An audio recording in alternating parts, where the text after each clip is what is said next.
کیا ہم گھر میں بلی پال سکتے ہیں یا اس کا بزنس کر سکتے ہیں؟ تو دیکھیے بلی پالنا جائز ہے، کوئی حرج نہیں انشاءاللہ۔ بلی کا بزنس کرنا حرام ہے۔ اللہ کے رسول صلی اللہ علیہ وسلم نے بلیوں کی تجارت سے منع کیا ہے۔ بلی سے مراد بلی اور بلی سے ریلیٹڈ تمام چیزیں یاد رکھیے، اس کی منع ہے، تجارتیں ان کی منع ہے، تو لہٰذا آپ بلی کو پال سکتے ہیں، کوئی مسئلہ نہیں ہے۔ نبی اکرم صلی اللہ علیہ وسلم کے زمانے میں بلیاں آتی ہیں، آپ کے وضو کے پانی میں چاٹ کر جاتی ہے، آپ نے اس پانی سے وضو بھی کیا در تو کوئی مسئلہ نہیں، اس کے چاٹنے سے، پانی میں منہ ڈالنے سے پانی ناپاک نہیں ہوتا ہے، ٹھیک ہے، تو اس میں کوئی حرج نہیں ہے، پال سکتے ہیں۔ ابو ہریرہ رضی اللہ عنہ بلیوں سے بڑی محبت کرتے، اتنی محبت کرتے کہ بلیاں آپ کے پاس ہوتی ہیں، اسی سے ان کا نام ابو ہریرہ رکھا، گویا یہ کوئی مسئلہ نہیں، اس کو بالکل پال سکتے، اس کا بزنس کرنا جائز نہیں۔ اور اپنے آپ کو چینج کرنے کے لیے تھرڈ پوائنٹ بہت امپورٹنٹ ہے، یاد رکھیے، اس لیے کہ اگر کوئی آدمی فیتھ فل بھی ہو، بلیور بھی ہو، اور اس کے بعد دوسرا نقطہ جو اللہ سے دعا بھی کرتا ہو لیکن عمل نہ کرتا ہو، اس کو جو چیز کی دعا کر رہا ہے اس پہ چلتا نہ ہو، تو پھر کہاں سے حاصل ہوگی؟ جیسا مثال کے طور پر مسلمان ہونے کا دعویٰ بھی کر رہا ہوں اور اس طرح میں اللہ سے دعا بھی کروں، اللہ مجھے نمازی بنا دے، اذان ہوتی لیکن چل کر بھی نہیں جاتا ہوں، لیکن اللہ مجھے نمازی بنا دے، اے اللہ مجھے نمازی بنا، ہوگا کیا؟ مجھے حلال روزی کمانا ہے، میں جانتا ہوں حلال حرام کیا ہے، اس کے باوجود خالی دعا کرو اے اللہ مجھے حرام سے بچا دے، اور حرام سامنے کھا رہا، اے اللہ مجھے حرام سے، نہیں ہوتا ہے، آپ کو بھی ولنگلی آگے بڑھنا پڑتا ہے۔ اور دنیا نے اس بات کو دیکھا، جن لوگوں نے جس کام کے لیے محنت کی، اللہ رب العزت کی سنت اور طریقہ، اللہ اس میں اس کو کامیابی دیتا ہے۔ برے لوگ برائی میں محنت کر کے دیکھیں، نئی نئی برائیاں ایجاد کریں، اچھے لوگ اچھائی میں دیکھیں آگے بڑھ کر اچھائیوں سے ایک اچھائیاں ہو کر، ہے نہیں؟ جھوٹے لوگ دیکھیے آج کتنے جھوٹ ہو گئے کہ آپ کے جیب کا پیسہ کب نکال کے لے جاتے ہیں آپ کو سمجھ میں نہیں آتا، جھوٹے اور دھوکے بازی کے ذریعے، ہے نا؟ آپ کو ایک کال آتی ہے، ہمیں بینک سے کال کر رہا ہوں 50,000 آپ کے ٹرانزیکٹ ہو رہا ہے، نہیں، جھوٹ، دغا بازی، دھوکے بازی، فتنے فساد بھی اپنے چرم جس کو بولتے ہیں اپنے ہائٹس پر جا رہے ہیں، تو اچھائیاں بھی جا رہی ہیں۔ تو یہ ہم نے دیکھا، یہ اللہ کا سنت اور طریقہ ہے کہ جو آدمی جس چیز کے لیے کوشش کرتا ہے رب العزت اس کو اس میں کامیاب کرتا ہے۔ برے لوگ برائی میں آگے بڑھ رہے ہیں، اس میں کامیابی پا رہے ہیں، حالانکہ وہ دنیا کے اعتبار سے ان کی کامیابی نہیں، آخرت میں نقصان ہے۔ اور اچھے لوگ اچھائی کے اندر آگے بڑھ رہے ہیں، اچھائی میں کامیاب ہو رہے ہیں، وہ دنیا میں بھی فائدہ دیں گے، آخرت میں فائدہ دیں گے، یاد رکھیے۔ تو کوشش اور کاوش کرنا سب سے امپورٹنٹ چیز ہے، جس کو کہیں ہارڈ ورک کرنا پڑتا ہے اپنے آپ کو چینج کرنے، اور ہاں ہم اپنے آپ کو چینج کر سکتے ہیں بٹ تھرو ہارڈ ورک، محنت کرنا پڑتی ہے اس کے لیے، یاد رکھیے، ٹھیک ہے۔ اب کچھ لوگوں نے ایسا سمجھ لیا تھا پہلے کہ اپنے آپ کو بدلنا ناممکن ہے، ارے بھائی اب 50 سال کی عمر ہو گئی، اب 20 سال کی عمر سے سگریٹ پی رہے ہم، اب کہاں سے بدلاؤ آئے گا؟ ارے بھائی ابھی تو 60 سال عمر ہو گئی، 10 سال کی عمر سے اپن گالیاں دے رہے، اب تھوڑی اپن تبدیل کر سکتے ہیں۔ ارے بھائی میری پوری جوانی جو ہے اس غلط کام میں، اس نشے میں، زنا میں، افیئرز کرنے میں، دھوکہ دینے میں، جھوٹ بولنے میں، پیسے چرانے میں، چوری چکاری کے اندر، لوگوں کو تکلیف دینے میں، کمپلینس کرنے میں، غیبت کرنے میں، مخبریاں کرنے میں، لوگوں کو ستانے میں، اور راتوں کو جاگنے میں، دن کو سونے میں، حرام کمانے میں، حلال کو چھوڑنے میں گزر گئے، اب کہاں سے چینج ممکن ہے؟ یہ سوچ سب سے گھٹیا سوچ ہے، پہلے اس کو بدلنا پڑے گا۔ یہ سوچ نے جو نقصان پہنچایا نا، اسی کو نہیں ہوتا، شیطان نے آپ کو ایک برائی دی اور یہ بتا دیا اب تم اس کو چینج نہیں کر سکتے، کبھی کامیاب ہو گیا آپ اس کو، تو آپ کے پیچھے روز لگ رہی نہیں ہے، اس نے آپ کو کامیاب کر کے آپ کو فل ٹائم لگا دیا، خود ہی اپنے ویشیس سرکل سے، مطلب منحوس دائروں میں ڈال دیا اس کے، خود آپ اسی میں پڑے، آپ خود ہی بول رہے ہیں اب میں نہیں نماز پڑھ سکتا، اب 50 سال زندگی کی نماز نہیں ہوئی، اب کیا جانے کا وقت آ گیا، اب کیا نماز ہوگی میرے سے، اب کیا میں جھوٹ چھوڑوں گا، اب کیا میں نہیں، آپ چینج کر سکتے اپنے آپ کو، یاد رکھیے، اس لیے کہ اللہ تعالیٰ جو شخص جس چیز سے محنت کرتا ہے اس میں کامیاب کرتا ہے، یاد رکھیے۔ تو یاد رکھیے یہ بات بالکل عام ہے، یاد دیکھی گئی، ایک آدمی تھا جاہل تھا، عزم کیا میں کچھ کروں گا، تعلیم یافتہ ہوگا۔ ایک آدمی تھا جھوٹا تھا، عزم کیا، تبدیلی کیا اور سچا بن گیا۔ کئی واقعات آپ کے اطراف میں موجود ہیں، پھر آپ یہ کیسے بول سکتے ہیں کہ ہم تبدیل نہیں کر سکتے اپنے آپ کو، یاد رکھیے۔ کئی گنڈا تھا، ڈاکو تھا، چور تھا، موالی تھا، توبہ کر لیا۔ آپ خود بولتے ہیں نا یہ شرابی تھا ہمارے محلے میں،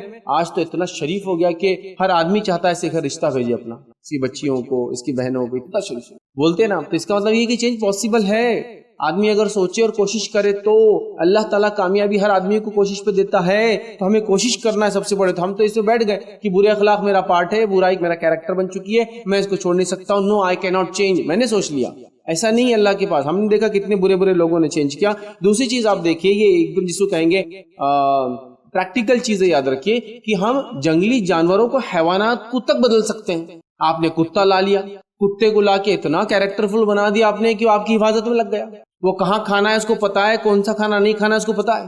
آپ کے بچوں کے کھانے کو کبھی نہیں کھائیں گا، لیکن دوسرا کھانا جو اس کے سامنے ڈالا جائے گا اور جو اس کے ڈبے میں ہوگا اس کی ریکارڈ وہ کھاتا ہے۔ آپ کھلا بھی اس کے سامنے کوئی گوشت وغیرہ چھوڑ دے تو اسے منہ نہیں ڈالتا ہے, وہ جانتا ہے کہ میرا نہیں ہے, لیکن جب اس کے لیے جو چیز ڈالی جاتی ہے اس کو پتا ہوتی ہے یہ میری ہے. کیونکہ جانور بھی سیکھتے ہیں, کتے بلیوں کو ہم نے سیکھتے ہوتے دیکھا. ایک گھر میں جو دو بچے ہیں دونوں کے پیٹ کی چوائس الگ الگ ہے, ایک بڑا چوہا پالنا چاہتا ہے, ایک بلی پالنا چاہتا ہے. ہم نے دیکھا دونوں جانوروں کو ایسا ٹرین کیا گیا کہ بلی اور چوہا ساتھ رہ رہے ہیں, کھاتے نہیں ایک دوسرے کو, کھیلتے ہیں ایک دوسرے کے ساتھ. یہ بالکل آپ نے دیکھا نہیں دیکھا. بلی اور کتوں کو آپ دیکھیے گھر میں لوگ پالتے ہیں اور دونوں ساتھ رہے, حالانکہ دونوں عام اعتبار سے جنگلی ماحول میں دشمن کھا جاتے ایک دوسرے کو. مطلب کتا جو ہے بلی کو کھا جاتا ہے. اب بلی کتے کو کب کھاتی ہے؟ تو شیر بھی تو بلی کی قسم ہے, چیتا بھی تو بلی کی قسم ہے, وہ بھی کتوں کو آ کے شہروں میں کھا جاتے ہیں, ہے نا. بہت ساری جنگلی بلیاں بڑی بڑی بھی ہوتی جنگل میں جو ہوتی, جو ہمارے پاس انڈیا میں تو ہوتی قسم کی, ٹائیگر, لائن ایسے پائے جاتے ہیں, لیپرڈ, لیکن پیوما اور اس کی کئی اور قسمیں ہوتی ہیں. لیکن ایسا پالتے ہیں لوگ ان کو کہ دونوں ساتھ رہ رہے. ہم نے تو شیر چیتوں کو, شیر اور شیر ببر جس کو بولتے ہیں, ان کو ساتھ رہتے ہوئے دیکھا, ٹائیگر اینڈ لائن. تو پتا چلا اینیملز کو آپ ٹرین کر سکتے ہیں, تو ہیومن بینگ کیوں نہیں ٹرین ہو سکتے ہیں؟ ڈالفنس کو دیکھیے لوگوں نے کیسے کیسے ٹرین کر دیا, کیا کیا کارنامے انجام دے رہی ہے, لوگوں کی کھوئی ہوئی چیزیں لا کے دے رہی ہے, اس کو سکھا کے چھوڑا جا رہا ہے. کچھ ساحلی علاقوں میں ایسے ڈالفنس کو سکھا کر چھوڑا گیا کہ اگر لوگ سوئمنگ کو جاتے کوئی چیز گرتی تو چیزیں لا کے ساحل پہ لوگوں کو دے دیتے. پونڈس کے اندر دیکھیں صرف ڈائریکشن ہاتھ کے بتانے سے کیا کچھ کرتا بھی نہیں بتاتے ہیں. یوں کرے تو باہر نکل کے کود رہی ہے, فوارے چھوڑ کے انسان کے اوپر پانی کر رہی ہے نا, آدمی اس کے اوپر بیٹھا اس کو لے کے پانی میں گھوم رہی ہے. اب ڈالفن ہو یا پھر کلر ویل ہو یا اور بھی ایسی مچھلیاں نام دیں, ولرس جیسا ایسا خطرناک جانور, ایک دم بالکل نرم پیرا, اس کے چلتے نہیں, بڑے بڑے دانت ہوتے دو, ہے نا, وہ تک اس کو ٹرین کر دے رہے. ہپوپوٹامس آپ کو پتا ہے وہ جو گینڈا بولتے ہیں, پانی کا گینڈا ایک ہوتا جو زمین پہ چلتا ہے, ٹھیک, اس کو رائنو کہتے ہیں, لیکن یہ جو پانی میں رہتا ہے ہپوپوٹامس, اس کے تعلق سے جو بات ہے, اس کی جو اسٹڈی وہ یہ بتاتی ہے یہ دنیا کا سب سے زیادہ خوخار جانور ہے. حالانکہ ویج ہے, یہ صرف سبزیاں کھاتا ہے, لیکن سب سے خوخار, مطلب اتنے لوگوں کو مارتا ہے, لوگ امید نہیں کرتے اور مار دیتا پیچھے سے, اتنا ڈینجر. اس کو تک ٹرین کرتے ہیں. ہم نے خود دیکھا, چھوٹے سے سرکس میں گئے, اتنا بڑا ہپو کہ جب وہ منہ کھولتا ہے نا تو 4 فٹ کا منہ کھولتا ہے, اور اس میں ایک جا کر آدمی بیچ میں, اس کے پورے دانتوں کے بیچ میں ایسا دانتوں کو پکڑ کے بیٹھتا ہے. سمجھ رہے, تو لوگوں نے تو جانوروں کو ٹرین کر دی یار, ان کی شخصیتیں بدل گئی. انسان کیسے اپنے آپ کو نہیں بدل سکتا؟ یہ ہماری سوچ ہے غلط, یہ سوچ کو بدلی. اسی طرح ہم دیکھتے, یاد رکھیے, تمام مذاہب کے اندر ہر انسان کو یہ اپیل کی گئی کہ وہ اچھا بنے.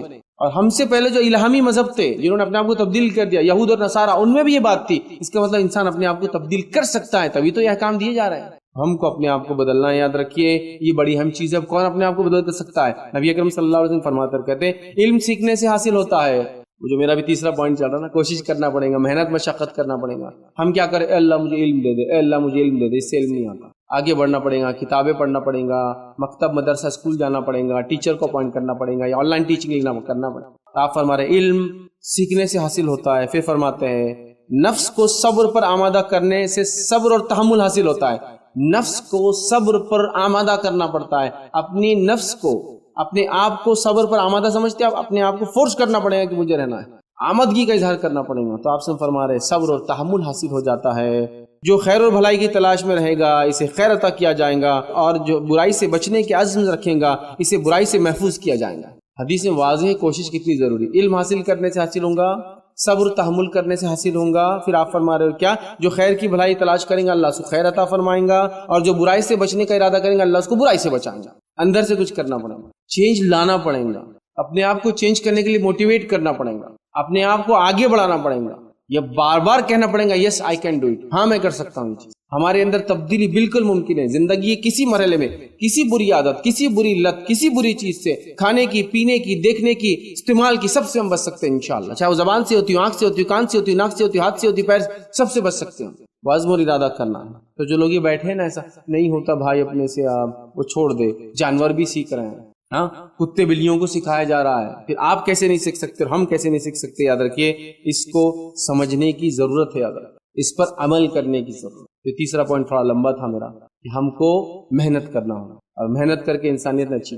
میں نے ایک ویڈیو دیکھا تھا, کوئی شخص لیٹن امریکہ سے تھا, ساؤتھ امریکہ سے, اور 50 سال کی عمر میں جو کہ اس نے نشہ, ڈرگز اور بری برائی میں زندگیاں گزاری تھی, زنا, نشہ وغیرہ وغیرہ, نان مسلم ہے ظاہر سی بات, زندگی گزار دی تھی. عزم کر لیا کہ اب میں کچھ کروں گا, اور پھر بتانے لگے وہ لوگ کہ اب 53 سال اس کی عمر ہے, اور 53 سال اس کی اگر ایج دیکھیں گے اور اس کی باڈی دیکھیں گے تو آپ تعجب کریں گے. اس نے اتنا اپنے آپ کو گٹھا لیا, اتنا مضبوط کر لیا کہ آج بہت سارے لوگ اس کی ایکسرسائز دیکھ کر موٹیویٹ ہو رہے دنیا کے, کیونکہ اس نے عزم کر لیا اب چینج لانے کا. اور ایک عام انسان جو ڈرگ ایڈکٹ تھا, آج اس نے صحت اچھی بنا لی. اس کا مطلب یہ کیا, اس کی باڈی کو اس نے فٹ اینڈ فائن کر لیا اور اتنا مسکولر بنا لیا کہ لوگ دیکھ کے تعجب کرے کہ داڑھی وغیرہ سفید لیکن باڈی اتنی مسکولر کی کوئی جوان کی بھی نہیں ہوتی. عزم کرنے والوں نے کیا نہیں کیا, بغیر ہاتھ پیر کے لوگوں نے عزم کیا اور دنیا میں کامیاب ہو گئے. ہوئے نہیں ہوئے. کئی واقعات آپ کے موجود. ایک لڑکی جو ٹرین کے نیچے آ گئی تھی اور اس کا ایک پیر کٹ گیا تھا, اس کے باوجود بھی اس نے جو ہے پہاڑ چڑھ لی. آپ ان کی ریس دیکھ لے, ان کے گیمز دیکھ لے, ان کے فٹ بالز دیکھ لے, ان کی جس کو ریلے ریس دیکھ لے, جو لوگوں کو ہاتھ اور پیر نہیں ہوتے لیکن دیکھیے کیسے بھاگتے ہیں. ارے بھائی اب تو اندھے لوگ کرکٹ کھیل رہے ہیں بھائی, ان کی آپ کبھی میچ دیکھیے نا ان کا, کہ تعجب نہیں ہوتا, دکھتا نہیں ہے. ان کے بال کے اندر چھرے ہوتے ہیں, وہ بال پھینکا جاتا آواز سے سن کے شاٹ مارتے, پھر آواز سے اندازہ لگاتے کتنی دور ہے اس کی آواز, اور پھینکنے کی اس سے اتنے میں رن لے رہے بھاگ بھاگ کر کے یہاں سے بھاگنا. کیسے کرتے ہوں گے اندھے لوگ؟ یہ ہوتا ہے محنت اور مشقت کا نتیجہ. آپ نے یہ چیز کامن دیکھی ہوگی نا, ایک اندھا آدمی مارکیٹ میں دکان پہ غلے پہ بیٹھ کے حساب و کتاب کر رہا ہے. دیکھا نہیں دیکھا؟ میں نے دیکھا ہوں. خالی آپ نوٹ دیجیے اور پیسے دیجیے, ایسا لیتا ہے 5 روپے, 10 روپے, 2 روپے, اور ہر قسم کے سکے کو پہچانتا جو مارکیٹ میں چل رہا ہے, صرف ہاتھ لگا لگا. نوٹوں کے سائزز, ہاں اتنے کی نوٹ ہے بول دیں گے. نئے پرانے انڈین نوٹ میں ڈفرنس کر لیں گا کہ ہاں یہ 10 کی پرانی, یہ 10 کی نہیں. کیسے کرتا ہے؟ یہ محنت اور مشقت کا نتیجہ ہوتا ہے. اور اس سے بڑھ کر میں نے ایسے نابینا لوگوں کو دیکھا جو آپ کو کپڑا ماپ کے دیتے ہیں دکان پہ کپڑا. اور ایک اونر کو میں نے ایسا دیکھا دکان کے, اس کا جب کپڑا ہے نابینا ہے, اور کیسے ماپتا ہے معلوم, خالی کپڑا اس کے سامنے جب رکھتا ہے اس کا نوکر لا کے یوں لیتا ہے, ایسا یوں کرتا ہے, یہ انگلی سے 1.25 میٹر دیا کیا, ہاف سیٹ 1.25 میٹر, وہ اسٹرپ کو پڑے گا ایسا ہاتھ رکھتا ہے, ریمنڈس کا دکھ رہا, اسٹرپ پہ لکھا ہوا ہوتا ہے اس کے, دیکھیے کپڑے کے سائڈ میں مردوں کے منہ اٹھا ہوتا ہے. اچھا یہ دیا کیا, کون سا والا نکالا, ان کو یہ دینا تھا نا, سنا دکھتا ہے وہ بول رہا ہے یہ دینا تھا. مطلب اس کو اپنے انوینٹری اور اسٹاک کا بھی نالج ہے پورا, کیا ہے اس کے پاس, یہ دینا تھا نا ان کو, یہ کون ہے فلاں, ہاتھ ملائیے ہاتھ ملائیے. جب اسے آپ ہاتھ ملائیں گے نا, ہاتھ ملا کے خالی ہاں کچھ بولیے, بولتے بولیں گے اچھا ایسا آپ آئے گے, چلیے ماشاء اللہ ہو دے, صرف آواز بولی بولی بولی بولتا, ہاتھ پکڑ کے بولی نام کیا ہے, آپ منہ کھولتے ہی فوراً پہچان. اور میں نے اس صاحب کو ایک بار آزمایا بھی. میں ایک بار ملا جب میں چھوٹا تھا, میرے بھائی کے دوست, اور ایک بار میں ملا جب میں 10 سے 12 سال بعد ان سے ملا, تو خالی مجھے بول رہے ہاتھ ملائیے اور کچھ بولیے. میں ہاتھ نہیں ملا رہا, بول رہا نہیں, بولے پہچانو کون ہے, بولے یار ایسا کیسا میں سانسوں سے پہچان لوں ان کے. ہاتھ ملا کے جب میں نے بات کیا, ارے فیض تم کیا, تو دیکھیے نابینا, اندھے ہیں, لنگڑے لولے ہیں, دنیا میں کمالات دکھا رہے, بھاگ رہے ہیں, کود رہے ہیں. یہ ہوتا ہے جستجو اور محنت کرتی جا. جب میں سوچوں میں نہیں کر سکتا تو آپ کچھ نہیں کر سکتے. انٹرنیٹ پہ ایسے ویڈیوز میں نے دیکھے, ایسے ویڈیوز آپ تعجب کریں گے, 500, 550, 600 پاؤنڈ وزن عزم کر رہے ہیں ایک ایک سال کے اندر. یہ سینے کی جلد ہے نا, یہاں تک پیٹ تک آ رہی ہے, مطلب اتنا چھاٹ لیا اپنے آپ کو, یہ اسکن چھوٹی نہیں ہوئی کیونکہ ٹو مچ چھوٹے ہو گئے نا سائز, کتنی کاٹ کے نکالنا تھا, اسے لٹک کری. جب عزم کر لیتا ہے نا انسان, سب کچھ کرتا ہے. جو برائی میں عزم کرتا ہے برائی میں کامیاب ہو جاتا ہے, جو خیر نیکی میں عزم کرتا ہے وہ نیکی میں کامیاب ہوتا ہے. میرا بولنے کا مقصد تھا بھائی, کوشش کرو, یس اٹ از پاسبل, ہر چیز ممکن ہے, بس ارادہ کرو اس کو کرنا. بہت امپورٹنٹ اسپیکٹ ہے, یاد رکھیں. چلیے تھرڈ پوائنٹ ہمارا, فورتھ پوائنٹ یاد رکھیں. ایک ہوتی ہے قولی سنت, اس کو بولتے ہیں حکمی سنت, جس میں آپ صلی اللہ علیہ وسلم ایسا کرو, ایسا کیا کرو, یہ کرو, یہ مت کرو, اس کو بولتے قول, یا جس کو بولتے حکمی سنت. ایک ہوتا ہے آپ کا فعلی سنت, مطلب وہ سنت جو آپ نے عمل کیا اور ہم لوگوں نے دیکھا اچھا آپ صلی اللہ علیہ وسلم نے یہ کیا. اور سنت کی تیسری قسم ہے کہ آپ صلی اللہ علیہ وسلم نے کسی اور کو کرتے ہوئے دیکھا, خود تو کبھی نہیں کیا, لیکن کسی اور کو کرتے ہوئے دیکھا اور آپ اس پہ خاموشی اختیار کر گئے, کچھ نہیں بولا. اس کو بولتے تقریری سنت. سنت کی 3 کیٹیگری, قولی, یا جس کو کہتے ہیں حکمی سنت, جس میں آپ بولتے آرڈر دیتے ہیں کرنے کا یا رکنے کا, دونوں باتیں. ایسا کیا کرو, ران کو چھپاؤ, وہ عورت کا حصہ ہے, مطلب سطر کا حصہ, ران مانڈی تھائی, تو اس میں روکا گیا. کسی کو کہا جاتا ایسا نماز پڑھو, ایسا روزہ رکھو, تو یہ ہوگا قولی یا حکمی. دوسرا سنت کی قسم ہے فعلی. فعل مطلب جو آپ کو کرتے ہوئے صحابہ نے دیکھا, مطلب اللہ کے رسول نے کہیں بولا نہیں ایسا کرو, لیکن صحابہ نے دیکھا, اب رات میں اٹھ کے ایسا عمل کرتے تھے, رات میں اٹھا, آنکھوں کو ملا اور سورہ آل عمران کی آیتیں پڑھی وغیرہ, تو یہ ہو گیا فعلی. تیسرا ہوتا ہے تقریری سنت. تقریری مطلب آپ صلی اللہ علیہ وسلم کے سامنے کچھ لوگوں نے عمل کیا, آپ خاموش رہے, یا آپ مسکرا دیے, مسکرائے نہ بھی اور خاموش رہے, تو وہ ہو گیا تقریری سنت.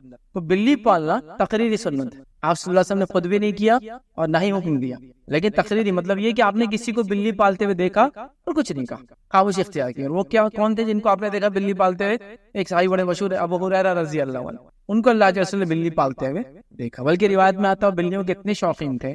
ہریرہ کہتے ہیں بلی کو, بلی کے بچے کو خاص طور سے کہتے ہیں ہریرہ عربی زبان کے اندر. ہریرہ, ابو ہریرہ ان کا نام نہیں تھا, ان کا اصل نام عبد الشمس تھا، بعد میں آپ نے بدل کے اسلام عبد الرحمن رکھا، لیکن بلیوں سے ان کی محبت دیکھی اور کتنی محبت کرتے تھے۔ روایت میں آتا ہے کہ اللہ کے رسول کی مجلس میں آپ آتے تو بغل کے آستین میں بلی رکھ کے لاتے، چھوٹا بچہ رکھ کے لاتے تاکہ وہ سوتے رہے اندر، اس آستین کے اندر بلی کا بچہ لے کر آپ مجلس میں آتے تھے۔ تو اللہ کے رسول نے جب ان کا یہ عمل دیکھا بلیوں کے ساتھ تو کہا ابو ہریرہ، مطلب بلی کے باپ، مطلب ابو ہوتے بچے کے نام سے بولتے، ایسا کوئی انسان ہے اس کا بچہ رحمان ہے، معاف کر عبد الرحمان ہے تو بچے کا باپ کو بولتے ابو عبد الرحمان، عبداللہ ہے تو ابو عبداللہ، ہے نا، یہ ایسا ہوتا ہے۔ تو ابو ہریرہ ان کا نام نہیں تھا، عبد الرحمان ان کا نام تھا، اور ان کا اصل نام دور جاوید میں عبد الشمس تھا، ٹھیک ہے، اور ہم اسی نام سے پہچانتے ہیں۔ سب سے زیادہ حدیثی انہوں نے روایت کی ابو ہریرہ، دیکھی، تو یہ ہوا تقریری سنت کہ آپ نے کسی کو بلی پالتے ہوئے دیکھا اور آپ نے کچھ نہیں کہا بلکہ ایک نام دے دیا ان کو ابو ہریرہ، اس محبت کو دیکھ کے جو بلیوں سے ان کو تھی۔ تو اس سے پتہ چلا یہ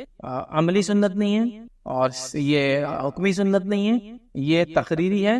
آپ کوئی سوال کرے کیا بلی پالنے کا ثواب ہے؟ تو نہیں، یہ کیونکہ ویسی سنت نہیں ہے تو اس کا وہ ثواب نہیں جس میں اللہ کے رسول نے یہ کرو یہ مت کرو ایسا کرو، اس کا نہیں آتا۔ لیکن ایک جانور ہے، جب اس کو آپ پالیں ظاہر سے اللہ اجر دیں گے، اس کو آپ کھلاتے پلاتے، لیکن ایٹ دا سیم ٹائم اس بات کا بھی خوف ہونا چاہیے کہ جو جانور کو آپ پالتے ہیں آپ اس کی حفاظت کی ذمہ داری لیتے ہیں، پھر مالک پہ پوری ذمہ داری کی اس کو کھلائے پلائے اور جو اس کی ضرورتیں پورا کریں۔ اب ہمارا بلی تو پال لیتے ہیں، اس کو بچے ہوتے سڑک پہ پھینک دیتے ہیں، اس کے بچوں کو پالنا بھی آپ کی ذمہ داری۔ بلی تو پال لیتے شوق سے، بلی کی چوہے کو ختم کریں گی، بلی کی وجہ سے روڈنٹس گھر کے اندر سانپ بچھو گھوس نہیں آئیں گے، فائدے تو پورے لیتے ہیں اس کے۔ بچے پیدا ہوئے اس کی لے کے پھینک کے آتے، بچے پیدا ہوئے لے کے پھینک کے آتے، مطلب بچوں کو مارنے کو آپ نے جائز سمجھ لیا، بلیوں کا فال، بلی کے بچے بھی تو آپ کی ہو رہے ہیں، اس کو کیسا چھوڑ سکتے ہو؟ آپ کو کرنا پڑے گا، تو اس کو بانٹو، آپ بلی کے بچوں کو دے دو لوگ، لیکن چھوڑ دینا تھیلے مان کے پھینک کے آیا تو پھر یہ غلط۔ جب آپ پیٹس کو پالتے ہیں نا تو ان کی حقوق ادا کرنا آپ کو بے حد ضروری، یاد رکھیے، ورنہ یہ سب گناہ کا باعث ہی بنتے ہیں، بلکہ بہت سخت وعیدیں بھی آئے، خاص طور سے بلی کو مارنے کے تعلق سے ایک بڑی سخت وعیدیں، صحیح بخاری کی روایت ہے، نبی کریم صلی اللہ علیہ وسلم فرمایا، خاتون تھی، بلی کو اس نے کمرے میں قید کر دیا، نہ کھلایا پلایا نہ اس کو خود چھوڑا کہ وہ جائے اور اللہ نے جو مخلوقات دنیا میں رکھی اس سے فائدہ اٹھائے، وہ بلی مر گئی بھوک پیاس سے۔ اللہ کے رسول فرمایا اللہ نے اس شخص کو جہنم رسید کر دیا جس نے اس بلی کو مارا۔ ایک بلی کی موت کی وجہ سے ایک عورت جہنم میں گئی، ان کے پھر حق ہیں، اگر پالتے ہیں تو حق ادا کیجیے، یہ نہیں کہ آپ نے پالا گھر میں چوہے قدم بلی کو لے کر پھینک دیا۔ اب وہ جو گھر میں پلتی بلی نا وہ باہر نہیں رہ سکتی، جیتی بہت مشکل ہوتا ہے اس کو، کسی گھر میں گھستی ہے گاڑی وہاں کے مر جاتی چونکہ اس کو عادت نہیں تھی باہر کی، پھر پالو پھر ٹیک کیئر کرو پورا، وہ آپ کی بہت بڑی ذمہ داری یاد ہے۔ سب سے مشہور اور معروف جو سورہ فاتحہ کا نام ہے وہ فاتحہ ہے۔ اسے فاتحہ اس لیے کہا جاتا ہے کہ اس سے قرآن کھلتا ہے، اس سے یہ سورہ شروع ہوتا ہے، یاد رکھیے۔ ویسے سورت کے کئی نام ہیں اور کئی فضائل جو ہے احادیث کے اندر آتے ہیں، اور خود قرآن نے بھی اس کے تعلق سے بیان کیا، اس کے فضائل کو بیان کیا، یاد رکھیے۔ تو یہ سورت اپنے آپ پہ بڑی اہمیت کی حامل ہے، نہ صرف حدیث میں اس کی فضیلت آتی ہے بلکہ نبی اکرم صلی اللہ علیہ وسلم کی حدیث کے علاوہ قرآن کے اندر بھی اللہ رب العزت نے اپنی اس ایک سورت کی فضیلت کو بیان کیا ہے۔ تو اس کا سب سے مشہور اور معروف نام جو ہے وہ فاتحہ ہے۔ فاتحہ کا معنی ہوتا ہے کھولنا، اسی سے لفظ افتتاح یا فتح آتا ہے، مطلب لوگوں کو داخلے کا موقع ملا، شروعات ہوئی، یا پھر افتتاح کسی چیز کی اوپننگ کو عام زبان میں کہا جاتا ہے۔ تو چونکہ قرآن اس سے شروع ہوتا ہے اسی لیے اس کو فاتحۃ الکتاب بھی کہتے ہیں، قرآن کو شروع کرنے والی سورت، یا قرآن کو کھولتے ہی سب سے پہلی جس سورت پہ انسان کی نظر پڑتی ہے وہ سورۃ الفاتحہ ہے۔ تو یہ اس کا سب سے مشہور اور معروف نام ہے سورۃ الفاتحہ، اور میں سمجھتا ہوں اس سے بہت ساری چیزیں لوگ فاتحہ کے تعلق سے جو ہے بہت ساری چیزیں ہم دیکھتے ہیں سماج میں ہوتی ہیں۔ بہرحال انشاءاللہ موقع ملا تو آگے اس کے تعلق سے رکھیں۔ تو سورۃ الفاتحہ کا سب سے مشہور اور معروف نام خود فاتحہ ہے، اس لیے کہ قرآن اس سے شروع ہوتا ہے۔ اسی طرح اس کا دوسرا مشہور اور معروف نام ہے وہ ہے ام الکتاب، کتاب کی ماں، کتاب کی اصل۔ ویسے کہتے کسی چیز کی اصل کو، اسی لیے ماں کو بھی کہا جاتا ہے عربی زبان میں، اس لیے کہ وہ اصل ہوتی ہے، اسی سے آگے کی نسلیں چلتی ہیں، اولادیں ہوتی ہیں۔ تو ام الکتاب مطلب یہ کتاب کی ماں، کتاب کی اصل، قرآن کی ماں، قرآن کی اصل، یہاں کتاب سے مراد قرآن یاد رکھیں۔ تو اسے قرآن کا اصل کہا گیا، قرآن کی ماں کہا گیا۔ مطلب اس سورت کی اہمیت کتنی زیادہ ہے کہ گویا یہ ایک جڑ جیسا کام کرتی ہے، جیسا کہ ایک جڑ ہوتی ہے اسی سے جھاڑ آتا ہے، ٹھیک ہے، تو اس طرح سے یہ ام الکتاب مطلب یہ کتاب کی جڑ کہا جا رہا ہے اس سورت کو۔ اسی طرح سورۃ الفاتحہ کا ایک مشہور اور معروف نام ہے ام القرآن، قرآن کی ماں، قرآن کی جڑ، مطلب اندازہ لگائیے یہ سورت کتنی زیادہ اہمیت کی حامل ہے کہ اس کو قرآن کی جڑ کہا گیا، قرآن کی ماں کہا گیا۔ اس سے میں سمجھتا ہوں اس کی ہمیں پتہ چلتی ہے۔ اور نبی اکرم صلی اللہ علیہ وسلم نے جو جامع ترمذی کی روایت ہے اس میں فرمایا، کہا کہ یہی ام الکتاب ہے سورۃ الفاتحہ، یہی ام القرآن ہے سورۃ الفاتحہ، اور یہ قرآن عظیم ہے سورۃ الفاتحہ۔ تو اس حدیث کے اندر تین نام آ رہے، ایک ام الکتاب اور ایک ام القرآن، کتاب کی ماں، کتاب کی جڑ، اور کتاب بھی یاد رکھیے قرآن کا ایک نام ہے۔ دوسرا کہا جا رہا ہے حدیث کے اندر کہ ام القرآن، قرآن کی ماں، مطلب قرآن ہم سمجھتے ہیں اس کی اہمیت کیا، تو قرآن کی اصل کہا جا رہا ہے سورہ فاتحہ، مطلب قرآن کی جڑ کہا جا رہا ہے، قرآن کی اصل کہا جا رہا ہے سورۃ الفاتحہ کو۔ اور میں سمجھتا ہوں یہی اس کی فضیلت، اس کی اہمیت جاننے کے لیے کافی ہے کہ اس کو قرآن کی اصل کہا جا رہا ہے۔ اسی طرح چوتھا اس کا مشہور و معروف نام ہے، وہ ہے قرآن عظیم۔ قرآن عظیم یاد رکھیے، قرآن عظیم مطلب بڑا قرآن۔ تو سورۃ الفاتحہ جو کہ ایک سورت ہے قرآن کی اور مختصر سی سورت ہے، 7 آیتوں پر مبنی ہے، اسے قرآن عظیم کہا جا رہا ہے۔ قرآن عظیم دیکھیے آپ، قرآن عظیم مطلب بڑا قرآن، گریٹر قرآن کہا جا رہا ہے۔ تو میں سمجھتا ہوں اس میں ایک نام تو ہے سورہ فاتحہ کا، اور ساتھ میں اس کی اہمیت بھی پتہ چل رہی ہے۔ اور اللہ رب العزت نے اسی بات کو قرآن میں یوں دہرا کہا، وَلَقَدْ آتَيْنَاكَ سَبْعًا مِّنَ الْمَثَانِي وَالْقُرْآنِ الْعَظِيمِ، اے نبی ہم نے آپ کو 7 بار پڑھی جانے والی آیت عطا فرمائی، والقرآن العظیم، اور بڑا قرآن عطا فرمایا۔ تو یہاں اس آیت کے اندر 7 بار پڑھی جانے والی آیت بھی کہا جا رہا ہے، اور کہا جا رہا ہے قرآن عظیم، ٹھیک ہے۔ قرآن خود قرآن عظیم مطلب سورۃ الفاتحہ یہ بڑی عظمت والی سورت ہے، یہ بڑی اہمیت والی سورت ہے کہ اسے ام الکتاب کہا گیا، ام القرآن کہا گیا، قرآن عظیم کہا گیا، بڑا قرآن کہا جا رہا ہے۔ اسی طرح اس کا ایک مشہور اور معروف نام ہے، وہ یہ ہے کہ سبع مثانی۔ سبع مثانی کا معنی 7 بار پڑھی جانے والی آیتیں۔ تو سبع مثانی بھی اسے کہا جاتا ہے اس لیے کہ اس کو بار ہم پڑھتے ہیں، ہر نماز میں ہم پڑھتے ہیں، نماز چاہے کسی قسم کی ہو، سورۃ فاتحہ اس کے اندر شامل ہے۔ آپ سفر میں پڑھ رہے ہو، سورہ فاتحہ شامل ہے۔ آپ قصر کر رہے ہو، سورہ فاتحہ شامل ہے۔ آپ جنگ کے میدان میں صلاۃ الخوف مطلب خوف کی حالت میں پڑھ رہے ہو تو بھی سورہ فاتحہ شامل ہے۔ مطلب کوئی بھی نہ ہو، چاہے آپ نفل پڑھ رہے ہو تو بھی سورہ فاتحہ ہے، چاہے آپ فرض پڑھ رہے ہو تو بھی سورہ فاتحہ ہے، موقعہ پڑھ رہے ہو تو بھی سورہ فاتحہ، تہجد پڑھ رہے تو بھی سورہ فاتحہ، کوئی بھی نماز ہو، ٹھیک، اور بار پڑھی جاتی ہے، ریپیٹنگ جس کو کہیں گے، بار پڑھی جانے والی 7 آیتیں۔ تو سبع مثانی بھی اس سورت کو کہا جاتا ہے، سورۃ الفاتحہ کو یاد رکھیں، سبع مثانی۔ اور اسی بات کو اللہ رب العزت نے قرآن میں بیان کیا، جو کہ سورہ نمبر 15 آیت میں 87 میں اللہ نے بیان کیا، وَلَقَدْ آتَيْنَاكَ سَبْعًا مِّنَ الْمَثَانِي، اے نبی ہم نے آپ کو 7 بار پڑھی جانے والی آیتیں دی، والقرآن العظیم، اور آپ کو بڑا قرآن عطا کیا، مطلب سورۃ الفاتحہ دی۔ تو سورہ فاتحہ کی فضیلت نہ صرف احادیث میں آتی ہے، بلکہ سورۃ الفاتحہ کی فضیلت قرآن کے اندر بھی موجود ہے کہ اس کو 7 بار پڑھی جانے والی آیت کے طور پر بیان کیا گیا تھا۔ تو اس سورت کی یاد رکھی بڑی فضیلت ہے، بڑی اہمیت ہے، اس کے نام خود بتا رہے کہ اس کے کتنے فضائل ہیں، اور نام جو دیے گئے اس کی وجوہات بتا رہی ہے کتنی عظیم یہ سورت ہے۔ تو سبع مثانی 7 بار پڑھی جانے والی آیتیں مطلب سورۃ الفاتحہ۔ اسی طرح اس کا ایک اور مشہور اور معروف نام ہے جو جامع ترمذی کی روایت میں آتا ہے، وہ ہے الصلاۃ، نماز۔ مطلب سورہ فاتحہ کو صلاۃ، نماز بھی کہا جاتا ہے، ٹھیک۔ آپ کہیں گے کیسے؟ تو آئیے جامع ترمذی کی روایت ہے، نبی اکرم صلی اللہ علیہ وسلم فرمایا، حدیث کے الفاظ دیکھیے اس طرح سے کہ نبی اکرم صلی اللہ علیہ وسلم فرماتے، اللہ فرماتا ہے، مطلب حدیث قدسی ہے کہ میں نے نماز کو اپنے اور اپنے بندے کے بیچ میں آدھا بانٹ لیا ہے۔ میں نے نماز کو اپنے اور اپنے بندے کے بیچ میں بانٹ لیا ہے، تقسیم کر دیا ہے، ٹھیک ہے۔ پھر آپ صلی اللہ علیہ وسلم فرمایا، جب اللہ فرماتا ہے کہ جب بندہ کہتا ہے الحمدللہ رب العالمین، تو اللہ کہتا ہے میرے بندے نے میری تعریف کی۔ مطلب جو بندہ ایک آیت پڑھتا جاتا ہے تو اللہ رب العزت اس کا جواب دیتا جاتا ہے۔ تو یہاں اس حدیث میں جو جامع ترمذی کی روایت ہے، نبی اکرم صلی اللہ علیہ وسلم نے فرمایا کہ سورۃ الفاتحہ کے تعلق سے اس کو صلاۃ کہا گیا، الصلاۃ مطلب اس کو نماز کہا گیا، یاد رکھیں سورہ صلاۃ، تو اس کا ایک نام سورہ صلاۃ بھی ہے، نماز، یاد رکھیں۔ اور اسی لیے علماء لکھتے ہیں اس کا نماز میں پڑھنا ضروری بھی ہے، اس لیے کہ اس کو نماز کہا گیا۔ مطلب اگر کوئی نماز میں اس کو نہ پڑھے تو اس کی نماز نہیں ہوگی، جو آپ صلی اللہ علیہ وسلم حدیث میں بیان کرتی ہو۔ اسی لیے کہا جا رہا ہے کہ اس کو نماز کہا جا رہا ہے کہ میں نے نماز کو، صلاۃ کو اپنے اور اپنے بندے کے بیچ میں بانٹ لیا ہے۔ جب میرا بندہ کہتا ہے الحمدللہ رب العالمین، تو اللہ رب العزت جواب دیتا ہے کہ میرے بندے نے میری تعریف کی۔ پھر جب بندہ کہتا ہے الرحمن الرحیم، تو اللہ کہتا ہے کہ میرے بندے نے میری تعریف بیان کی۔ ٹھیک ہے. تو مطلب ایک کی بعد ایک اللہ تعالیٰ جواب دیتا جاتا ہے، یاد رکھیں. میں انشاءاللہ آگے اس کی حدیث کی پوری تفصیلات رکھوں گا آپ کے سامنے. تو یہاں اس حدیث میں اس سورت کو صلاۃ کہا گیا.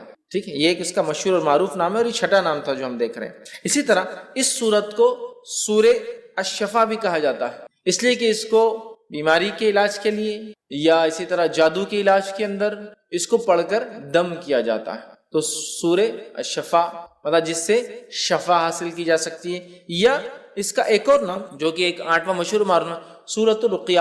اسے رقیہ بھی کہا جاتا ہے. کیوں رقیہ کہا جاتا ہے؟ اس کے پیچھے ایک طویل واقعہ ہے، اس کا بس مختصر رکھتا ہوں. واقعہ یوں ہے کہ صحابہ فرماتے ہیں کہ ایک مرتبہ صحابہ کی ایک جماعت جو کہ 30 لوگوں کے جو ہے قریب صحابہ تھے، وہ ایک گاؤں ایک بستی میں گئے. اس بستی میں جانے کے بعد ہوا یہ کہ انہوں نے کھانے پینے کے لیے کچھ مانگا، بستی والوں نے انکار کر دیا چونکہ مسلمان تھے. نتیجتاً یہ ہوا کہ ان لوگوں کو بستی سے باہر رکنا پڑا. رات کے وقت لونڈی ایک بھاگتے ہوئے آئی اور کہا ہمارے جو آقا ہے، گروپ کا جو سردار ہے، جو لیڈر ہے، اس کو ایک بچھو نے کاٹ لیا یا سانپ نے کاٹ لیا، کسی موذی چیز نے، زہریلے جانور نے کاٹ لیا. کیا آپ میں سے کوئی ہے جو جھاڑ پھونک کرے؟ ایک صحابی کہتے ہیں میں جانتا ہوں. سارے لوگ تعجب کرنے لگے، یہ کیا جانتا ہے ایسے؟ ان کو امید نہیں تھی. وہ گئے اور جا کر سورہ فاتحہ پڑھ کے دم کر دی اور اس کو شفا ہو گئی. اس نے کچھ بکریاں، روایت میں آتا 30 بکریاں، چونکہ 30 صحابہ تھے، اور اس کے ساتھ ساتھ کچھ دودھ بھیج دیا، کافی دودھ بھیجا کہ یہ لوگ پیے کریں. تو لوگوں نے کہا ٹھیک ہے، بکریوں کا معاملہ ابھی ہم طے نہیں کرتے، جب مدینہ جائیں گے تو نبی اکرم صلی اللہ علیہ وسلم سے حالات بیان کریں گے، کیا ہوا کیسے ہوا، پھر دیکھا جائے گا اس کا مسئلہ. نبی اکرم صلی اللہ علیہ وسلم سے جب بات بیان کی، آپ نے ان صحابی کو بلایا، کہا ادھر آؤ. وہ صحابی آئے تو کہا تمہیں کیسے پتا سورہ فاتحہ رقیہ ہے؟ ٹھیک، تمہیں کیسے پتا سورہ فاتحہ رقیہ؟ اور یہ صحابی سے جب دوسرے صحابہ نے تبھی پوچھا تھا، جب وہ پڑھ کر آئے تھے تو پوچھا کیا پڑھا؟ تو کہا سورہ فاتحہ پڑھا میں نے. تو کہا تمہیں کیا پتا ہے؟ مجھے نہیں پتا. بولے اس کا علاج کیسے؟ میں نے سورہ فاتحہ پڑھا، اس کو فائدہ ہو گیا.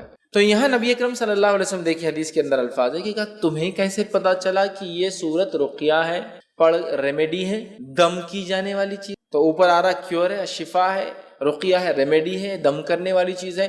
تو سورۃ الفاتحہ کی فضیلت بھی بہرحال آ رہی ہے اور اس کا نام بھی بہرحال اس کا پتہ چل رہا ہے. تو سورہ جس کو کہیں گے شفا یا شافیہ، یا اسی طرح جو ہے سورہ جو ہے رقیہ، مطلب وہ سورت جس کو پڑھ کر دم کیا جاتا ہے. اسی طرح اس کا ایک مشہور اور معروف نام ہے الحمد.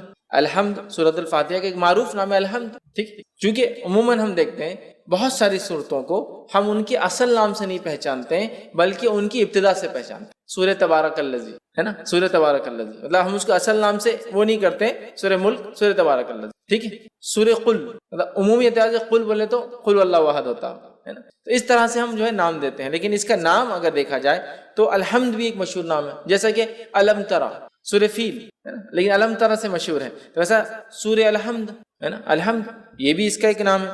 اسی طرح جو ہے کچھ علماء لکھتے ہیں اس کا ایک نام کنز بھی ہے. کنز مطلب خزانہ، اور کنز اس خزانے کو کہتے ہیں جو دبا ہوا اور چھپا ہوا ہوتا ہے، مطلب اوپن نہیں ہوتا ہے، کلیئر نہیں، سامنے نہیں ہوتا ہے. تو کنز بھی کہا جاتا ہے. کچھ لکھتے ہیں اس کو سورہ کافیہ بھی کہا جاتا ہے. مطلب یہ ساری صورتوں پر کفایت کر جاتی ہے، لیکن اس پر کوئی صورت کفایت نہیں کرتی. مطلب اگر یہ ہو تو ساری صورتوں پہ کفایت کر جاتی، کافی ہو جاتی ہے، لیکن اگر یہ نہ ہو تو ساری صورتیں کافی نہیں آ سکتی. تو بہرحال اس کے کئی نام مشہور اور معروف ہے، جس میں سے 7 8 9 تو بڑے معروف نام ہیں اور 2 نام میں نے اور بھی رکھے آپ کے سامنے. تو بہرحال ان کے نام خود بتا رہے ہیں ان کی فضیلت کیا ہے، اس لیے کہ ہر نام کے پیچھے کچھ واقعہ ہے. جیسا رقیہ، تو ارے اسے ایک فضیلت پر چلے، اس کو دم کیا جا سکتا ہے، یہ ایک فضیلت ہے. ٹھیک، اور اس کے اندر 7 آیتیں ہیں، یاد رکھیں. سورۃ الفاتحہ کے اندر 7 آیتیں ہیں، یاد رکھیں. 7 اس کے اندر ٹوٹل آیتیں ہیں سورۃ الفاتحہ کے اندر. ٹھیک ہے، اور بسم اللہ سے یہ سورت جو ہے شروع ہوتی ہے، یاد رکھیں. ٹھیک ہے، اب اس میں اختلاف ہے کہ بسم اللہ کسی سورت کا حصہ ہوتا ہے یا نہیں ہوتا، یاد رکھیں. ٹھیک ہے، بسم اللہ کسی سورت کا حصہ ہوتا ہے یا نہیں ہوتا ہے، اس میں اختلاف ہے. سوا اس کے کہ جو ایک بار جو ہے جو سلیمان علیہ السلام کا واقعہ آتا ہے، جس میں سلیمان علیہ السلام نے جب خط لکھا تو تب لکھا انہ من سلیمان انہ بسم اللہ الرحمن الرحیم، کہ سلیمان کی طرف سے، اور سلیمان علیہ السلام نے شروع کیا خط اللہ کے نام سے جو بڑا مہربان نہایت رحم کرنے والا ہے. اس کو چھوڑ کر یہ تو آیت کا حصہ، اس کو چھوڑ کر یاد رکھیے بسم اللہ کے تعلق سے اختلاف ہے کہ آیت ہے یا نہیں ہے. اور بسم اللہ یہ ایک واحد ایسی آیت ہے یا ایسا حصہ ہے قرآن کا جس کو نہ ماننے پر کوئی انسان کافر نہیں ہوتا. سورہ کی ابتدا میں، بیچ میں نہیں. جب بیچ میں آ جائیں گا تو پھر تو ماننا لازم ہوا، جو ایک ہی جگہ آتا ہے. ٹھیک ہے، بسم اللہ الرحمن الرحیم 114 مرتبہ قرآن میں آتا ہے، 113 مرتبہ سوروں کے اوپر لگتا ہے اور ایک سورت کے اوپر نہیں لگتا ہے. ٹھیک ہے، اب بسم اللہ کو کیوں آیت مانا نہیں جاتا، کیوں مانا جاتا ہے، اس پہ ایک لمبی بحث ہے. بس میں مختصر ہی سمجھا دوں کہ اس میں خود صحابہ میں اور صحابہ کے بعد علماء کے اندر یہ اختلاف باقی رہا، تابعین تبع تابعین میں، کہ اکثر کا یہ ماننا تھا کہ بسم اللہ الرحمن الرحیم صرف سوروں کے ڈفرینسیشن کے لیے لگایا جاتا ہے، فرق کرنے کے لیے کہ دوسرا سورہ چالو ہو رہا ہے بس، اس وجہ سے اس میں اختلاف ہے کہ آیت ہے یا فرق کرنے کے لیے لگایا جاتا ہے۔ اور سورہ انفال اور سورہ توبہ کو بہت سارے صحابہ ایک ہی صورت مانتے تھے، جس کی وجہ سے سورہ توبہ کے اوپر بسم اللہ نہیں آتا ہے، کیونکہ پورا واقعہ جنگ سے متعلق ہے، مال غنیمت سے متعلق ہے، جنگ میں کیا کرنا ہے، یہ ساری چیزیں تفصیلات ڈسکس ہو رہی ہے، سمجھ رہے آپ؟ تو لہٰذا سورہ انفال اور سورہ توبہ کی تھیم ایک ہی ہے، تو بہت سارے صحابہ اس کو ایک ہی صورت مانتے تھے، سورہ انفال سے شروع کر کے سورہ توبہ کے آخر تک ایک ہی صورت مانتے تھے، اس وجہ سے بیچ میں بسم اللہ نہیں لگاتے تھے، سمجھا؟ تو باقی بھی ان کا کہنا تھا کہ یہ فرق کرنے کے لیے لگایا جاتا ہے، لیکن ایسی کچھ روایتیں ملتی جیسے کہ حدیث کے اندر آتا ہے، نبی اکرم صلی اللہ علیہ وسلم نے فرمایا، صحیح مسلم کی روایت آپ نے فرمایا، مجھ پر ابھی ایک صورت نازل ہوئی، صحابہ بیٹھے تھے، صحابہ نے کہا کون سی صورت؟ تو آپ صلی اللہ علیہ وسلم نے فرمایا بسم اللہ الرحمن الرحیم، اور آپ نے اس کے بعد صورت کو تلاوت کی، انا اعطیناک الکوثر، یہ سورۃ الکوثر تلاوت کی، تو یہاں پڑھا بسم اللہ الرحمن الرحیم انا اعطیناک الکوثر، سمجھ رہے ہیں؟ تو یہاں بسم اللہ آپ نے لگا دیا، تو کچھ علماء لکھتے ہیں بسم اللہ حصہ ہے اور ہر سورت سے پہلے پڑھنا چاہیے، کچھ نے کہا نہیں ہے، لیکن سورہ فاتحہ کے اندر جمہور کا یہ قول ہے، جمہور علماء کا یہ قول ہے کہ یہ جو ہے اس کا حصہ ہے سورہ فاتحہ کے حد تک، چونکہ اگر بسم اللہ کو نہ پڑھا جائے تو پھر 6 آیتیں بچتی ہیں، سمجھے؟ تو ان کا قول یہ ہے، لیکن اس کو جہر میں نہیں پڑھا جائے گا، سر میں پڑھا جائے گا، آیت کا حصہ تو ہے لیکن اس کو جہر میں نہیں پڑھا جائے گا، سر میں۔ کیوں جہر میں نہیں پڑھا جائے گا اور سر میں پڑھا جائے گا؟ تو اس تعلق سے یہ دیکھا گیا کہ بہت سارے صحابہ اس کو جہر میں نہیں پڑھتے تھے، اور خلفائے راشدین بھی چاروں بھی اس کو جہر میں نہیں پڑھتے تھے، لہٰذا اکثریت نے نہیں پڑھا، لیکن کچھ قیرتوں کے اندر بسم اللہ بھی پڑھا جاتا، جیسے مدینے کے اندر پڑھا جاتا تھا، مکے میں نہیں پڑھا جاتا تھا۔ بہرحال اس کے بعد بہت سارے علاقوں میں پڑھا گیا، بہت سارے منی، اور آج بھی ہم دیکھتے ہیں بہت ساری جگہ آپ دیکھیں گے جب بسم اللہ کو پڑھیں گا خالی تو بسم اللہ الرحمن الرحیم الحمدللہ سے کریں گا، لیکن بہت ساری جگہ نہیں۔ بہرحال تو اس میں بھی اختلاف ہے کہ جہر میں پڑھا جائے نہ پڑھا جائے، لیکن بات ثابت ہے کہ خاموشی میں بھی اس کو پڑھا جا سکتا ہے۔ تو یہ حصہ ہے سورہ فاتحہ کا، لیکن اس کو جہر میں نہیں پڑھا جائے گا، بسم اللہ الرحمن الرحیم امام دل میں پڑھیں گا، الحمدللہ رب العالمین، اس کے بعد سے اس کو جہر میں پڑھیں گا، جہاں جہری نماز ہے اور سرجہ نماز ہے تو وہاں تو سوال ہی نہیں آتا، ٹھیک ہے؟ تو اس کے اندر 7 آیتیں ہیں، اور اس کی دلیل سورہ نمبر 15 آیت نمبر 87، جس میں اللہ رب العزت نے فرمایا وَلَقَدْ آتَيْنَاكَ سَبْعًا مِنَ الْمَثَانِي وَالْقُرْآنِ الْعَظِيمِ، اے نبی ہم نے آپ کو 7 بار پڑھی جانے والی آیتیں اور بڑا قرآن عطا فرمایا، اور اس سے مراد سورۃ الفاتحہ، چونکہ بہت ساری حدیثیں اس پہ دلیل ہے کہ سبع من المثانی وہی ہے جو سورہ فاتحہ ہے۔ آگے انشاءاللہ میں اس بات کو رکھوں گا، ٹھیک؟ تو اس میں ٹوٹل 7 آیتیں سورۃ الفاتحہ کے اندر، ٹھیک ہے؟ اور اس کو بار بار پڑھا جاتا ہے، 7 بار پڑھی جانے والی آیتیں، اور ہم جانتے ہیں کہ کوئی نماز اس کے بغیر مکمل نہیں ہوتی ہے، چاہے انسان کسی بھی قسم کی نماز پڑھا ہو، سفر میں ہو یا شہر میں ہو، اپنے علاقے میں ہو، چاہے وہ نماز فرض ہو، سنت ہو، نفل ہو، یا کسی بھی قسم کی نماز ہو، ساری نمازوں کے اندر سورۃ الفاتحہ پڑھی جاتی ہے، یاد رکھیے اس چیز کو، ٹھیک ہے؟ تو اس کے اندر 7 آیتیں ہیں۔ اسی طرح اس کی فضیلت میں جو بات آتی وہ یہ ہے کہ مسند احمد کی روایت ہے، نبی اکرم صلی اللہ علیہ وسلم کے تعلق سے ایک واقعہ یوں آتا ہے کہ ایک صحابی فرماتے، ابو سعید معلّہ رضی اللہ عنہ فرماتے ہیں کہ میں نماز پڑھ رہا تھا، رسول اللہ صلی اللہ علیہ وسلم نے مجھے کہا کہ میرے پاس آؤ، لیکن میں نماز میں تھا، میں نے نماز کو مکمل کیا، نماز مکمل کر کے نبی اکرم صلی اللہ علیہ وسلم خدمت میں حاضر ہوا، آپ کو سلام کیا، تب نبی اکرم صلی اللہ علیہ وسلم نے پوچھا جب میں نے تمہیں پہلے آواز دی تھی تم نے جواب کیوں نہیں دیا؟ تو انہوں نے کہا اللہ کے رسول صلی اللہ علیہ وسلم میں نماز کی حالت میں تھا، نماز پڑھ رہا تھا۔ تو کہا کیا تم نے اللہ کا یہ احکام نہیں سنا کہ جب رسول اللہ صلی اللہ علیہ وسلم تمہیں اس چیز کی طرف بلائے جو تمہیں زندگی دیتی ہے، ٹھیک ہے، تو تم اس آواز کو جو ہے جواب دو، واپس آؤ۔ تو کہ اللہ کے رسول صلی اللہ علیہ وسلم میں اس کو نہیں جانتا تھا، میں انشاءاللہ اگلی بار ضرور کروں گا۔ مطلب نبی اکرم صلی اللہ علیہ وسلم اگر کوئی شخص نماز بھی پڑھ رہا ہوتا اور آپ آواز دیتے تو اس شخص کو آپ کی آواز پر آپ کے پاس حاضر ہونا یا موجود ہونا ضروری تھا، یاد رکھیے، نماز توڑ کر۔ یہ بات آ رہی کہ تم کیوں نہیں آتے؟ کہا میں نماز پڑھتا ہوں۔ کہا نماز پڑھتے کیا تم نے یہ نہیں سنا اللہ کا حکم؟ ٹھیک، تو کہا میں اب آئندہ اس بات کو یاد رکھوں۔ تو کہا میں تمہیں اس مسجد سے نکلنے سے پہلے جو ہے قرآن کی سب سے بڑی سورت سکھاؤں، اس مسجد سے نکلنے سے پہلے قرآن کی سب سے بڑی سورت سے۔ اور آپ صلی اللہ علیہ وسلم بات کرتے کرتے آگے جا رہے تھے، اور صحابی کہنے لگے مجھے ڈر لگنے لگا کہ اللہ کے رسول صلی اللہ علیہ وسلم مسجد سے باہر نکل جائیں گے اور میرے کو سورت تو نہیں سکھائی سب سے بڑی۔ تو فوراً جب مسجد کے دروازے پر آئے کہ اب نکل جائیں گے، مطلب اس کے اینڈ پر آئے، تو کہا اللہ کے رسول صلی اللہ علیہ وسلم، آپ نے کہا مجھے آپ قرآن کی سب سے بڑی سورت سکھائیں گے۔ کہا آپ نے بتائیں؟ تب نبی اکرم صلی اللہ علیہ وسلم نے کہا الحمدللہ رب العالمین، یہ قرآن کی سب سے بڑی سورت ہے، الحمدللہ رب العالمین یہ قرآن کی سب سے بڑی سورت ہے، ٹھیک ہے۔ اور پھر کہا یہی جو ہے 7 مسانی ہیں، 7 بار بار پڑھی جانے والی آیت، یہی ام القرآن ہے اور یہی قرآن عظیم ہے۔ یہ 7 بار بار پڑھی جانے والی آیتیں، یہی بڑا قرآن ہے اور یہی قرآن کی اصل ہے، جڑ ہے، ماں ہے۔ سب سے بڑی سورت کا قرآن کس کو؟ سورۃ الفاتحہ کو۔ اس کا نمبر 1 ہونا خود اپنے آپ میں دلیل ہے کہ اس کی کتنی اہمیت ہے سورۃ الفاتحہ کی۔ آئیے دوسرا واقعہ لیتے ہیں، یہ جامع ترمذی کی روایت ہے۔ ابی بن کعب رضی اللہ عنہ جو ہے نماز پڑھ رہے تھے، نبی اکرم صلی اللہ علیہ وسلم نے آواز دی تو انہوں نے جواب نہیں دیا چونکہ نماز پڑھ رہے تھے۔ نبی اکرم صلی اللہ علیہ وسلم دوسری بار آواز دی تو انہوں نے جلدی نماز پڑھنا شروع کی، اسپیڈ لی ایک دم تیزی سے، اور جلدی سے سلام پھیرا، نماز جلدی پڑھ کر اور گئے اور سلام کیا اور کہا اللہ کے رسول صلی اللہ علیہ وسلم میں نماز پڑھا، تو کہا جب میں نے تمہیں آواز دی تو تم نے مجھے جواب کیوں نہیں دیا، آئی کیوں نہیں؟ تو کہا اللہ کے رسول صلی اللہ علیہ وسلم میں نماز میں تھا۔ تو کہا تم نے کہ اللہ کا یہ احکام نہیں سنا کہ جب اللہ کے رسول تمہیں اس چیز کی طرف بلائے جو تمہیں زندگی دیتی ہے، یہ آیت نہیں سنی؟ تو کہا سنی۔ تو تو کہا انشاءاللہ میں آئندہ یاد رکھوں گا اور آپ کی آواز آتے ہی میں آ جاؤں، ٹھیک۔ پھر اس کے بعد نبی اکرم صلی اللہ علیہ وسلم نے ان سے کہا کہ میں تمہیں ایک ایسی سورت سکھاؤں گا آج مسجد سے نکلنے سے پہلے، جو سورت اس سے پہلے نہ توریت میں نازل ہوئی، نہ زبور میں نازل ہوئی، نہ انجیل میں نازل ہوئی، نہ فرقان میں نازل ہوئی۔ 4 کتابوں کا نام لیا، نہ فرقان میں نازل۔ تو یہ بڑے خوش ہو گئے، کہا بالکل سکھائیے۔ نبی اکرم صلی اللہ علیہ وسلم ان سے ہاتھ ملائے ہوئے تھے، ہاتھ میں ہاتھ تھا، اور نبی اکرم صلی اللہ علیہ وسلم ان کے ساتھ ساتھ چل رہے تھے، ہاتھ میں ہاتھ تھا اور دونوں چل رہے تھے۔ اور آپ صلی اللہ علیہ وسلم فرمایا تھا مسجد سے نکلنے سے پہلے تم کو میں جو ہے ایک ایسی سورت سکھاؤں گا جو نہ توریت میں نازل ہوئی، نہ زبور میں، نہ انجیل میں، نہ فرقان میں۔ ابی بن کعب رضی اللہ عنہ فرمانے لگے کہ مجھے اب ڈر تھا کہ اللہ کے رسول صلی اللہ علیہ وسلم مسجد سے باہر نکل جائیں گے اور مجھے بھی سکھائی نہیں وہ سورت۔ تو میں نے کہا اللہ کے رسول ہم مسجد سے بس باہر نکل رہے ہیں، اس سورت آپ نے نہیں سکھائی۔ تب نبی اکرم صلی اللہ علیہ وسلم نے ان کو فرما کہا قسم ہے اس ذات کی جس کے ہاتھ میں میری جان ہے، وہ سورۃ الفاتحہ الحمدللہ رب العالمین۔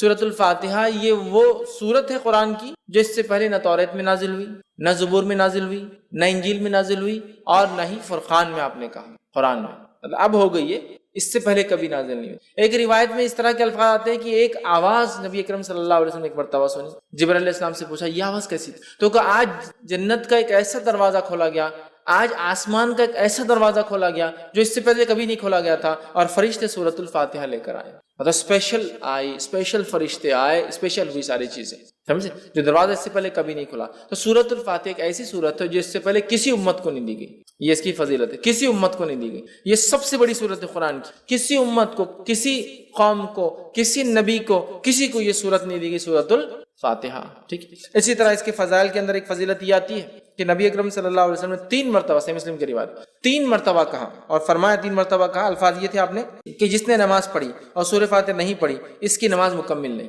3 مرتبہ دہرایا، جس نے نماز پڑھی اور اس میں سورہ فاتحہ نہ پڑھی اس کی نماز مکمل نہیں، 3 مرتبہ آپ نے دہرایا۔ ابو ہریرہ رضی اللہ عنہ جو اس حدیث کو روایت کر رہے تھے، لوگوں نے کہا کہ ابو ہریرہ امام کے ساتھ بھی؟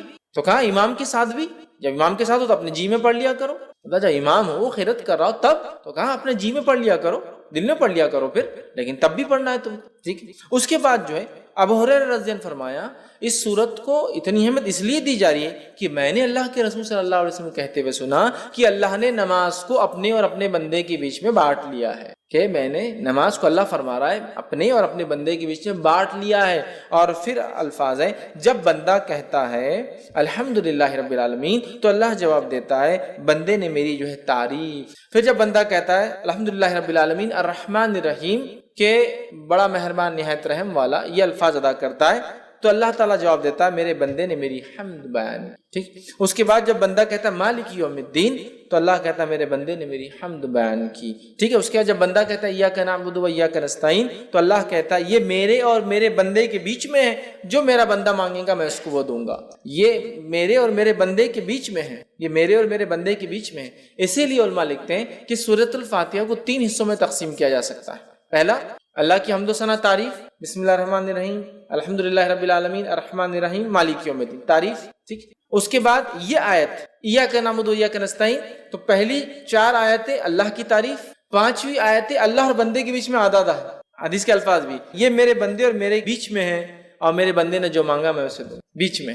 تو علماء لکھتے ہیں بیچ میں، مطلب اس میں دونوں باتیں، اے اللہ ہم تیری ہی عبادت کرتے ہیں اور تجھی سے مدد طلب کرتے۔ آدھی آیت اللہ کے لیے، آدھی بندے کے لیے ہوئی، اپنا تیری عبادت کرتے تجھے سے مدد طلب کرتے ہیں، ٹھیک۔ اہدنا الصراط المستقیم صراط الذین انعمت علیہم غیر المغضوب علیہم ولا الضالین، یہ پورا بندہ دعا کر رہا ہے۔ تو پہلی 4 آیتیں اللہ کی تعریف، 5ویں آیتیں بندے اور اللہ کے بیچ میں، اور باقی کی 2 آیتیں بندے نے اپنی دعا کی۔ 3 حصوں میں تقسیم کرتے ہیں، اللہ کی حمد و ثنا، اللہ اور بندے کے بیچ، اور بندے نے اپنی دعا کی. ٹھیک، تو یہاں اللہ کہتا ہے یہ میرے اور میرے بندے کے بیچ میں ہے، میرے بندے کو وہ دوں گا جو اس نے خواہش کی ہے، جو اس نے مانگا ہے.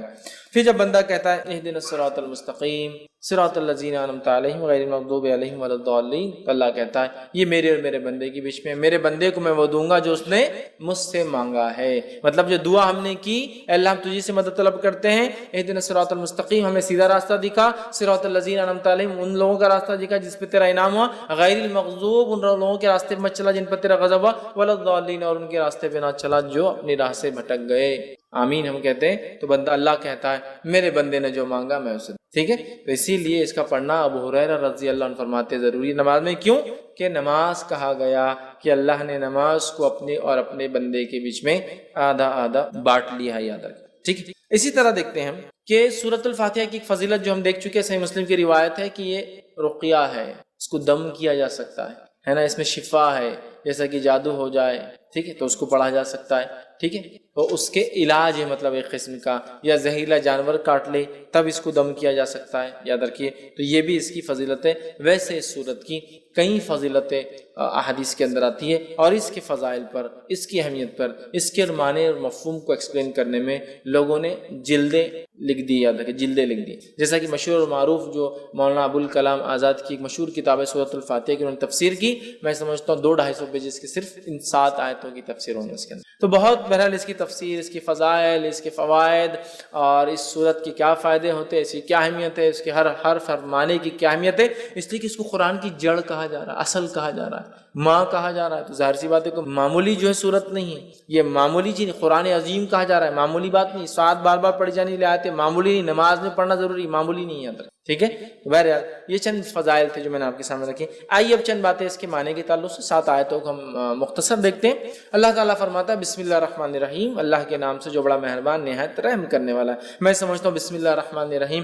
کیا ہے، اس کے کیا فضائل ہے، اس کے کیا فوائد ہے، اس کی کیا ثمرات ہے، اس سے کیا کیا ہو سکتا ہے، میں سمجھتا ہوں آپ سب جانتے ہیں. اگر کسی انسان کو کچھ نہ سمجھتا ہو، کچھ نہ آتا ہو، اور کسی کام کی شروعات کرتا ہو تو بس بسم اللہ الرحمن الرحیم پڑھ لے. نبی اکرم صلی اللہ علیہ وسلم حدیث سے فرماتے جب کھاؤ تو بسم اللہ پڑھو، ہے نا، جب کسی چیز کو کھولو تو بسم اللہ پڑھو، جب کسی چیز کو ڈالو، پانی اگر مشکی سے ڈالے تو بسم اللہ پڑھو، چیزوں پر ڈھانکو تو بسم اللہ پڑھو، دروازے کھولو تو بسم اللہ پڑھو، دروازے بند کرو تب بسم اللہ پڑھو، ہے نا.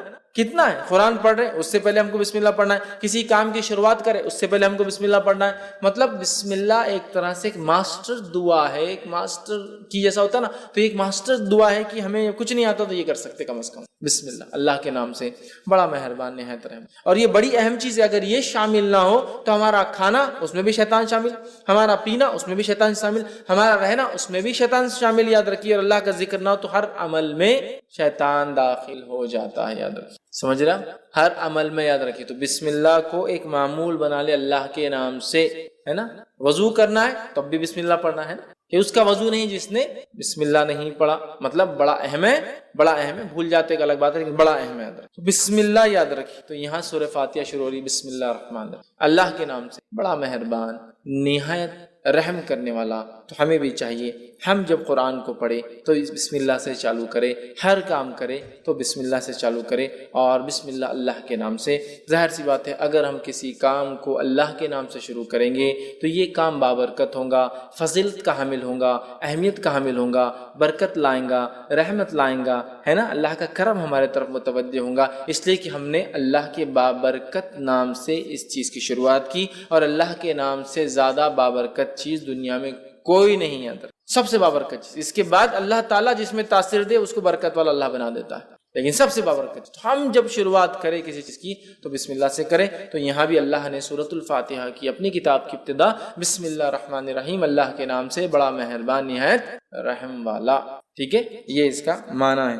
الحمدللہ رب العالمین. آیت نمبر 2، تمام تعریفیں اس اللہ کے لیے جو سارے عالم کا رب ہے. تمام تعریفیں اس اللہ کے لیے سارے عالم کا رب ہے. اب قرآن کی ابتدا اور سٹارٹ دیکھیے کتنی بیوٹیفلی ہو رہی ہے، کتنی خوبصورتی کے ساتھ ہے. پہلے شروعات کرنے کا طریقہ سکھا دیا گیا، کتاب شروع ہوتی ہے بسم اللہ الرحمن الرحیم، ہر کام سے پہلے کرو.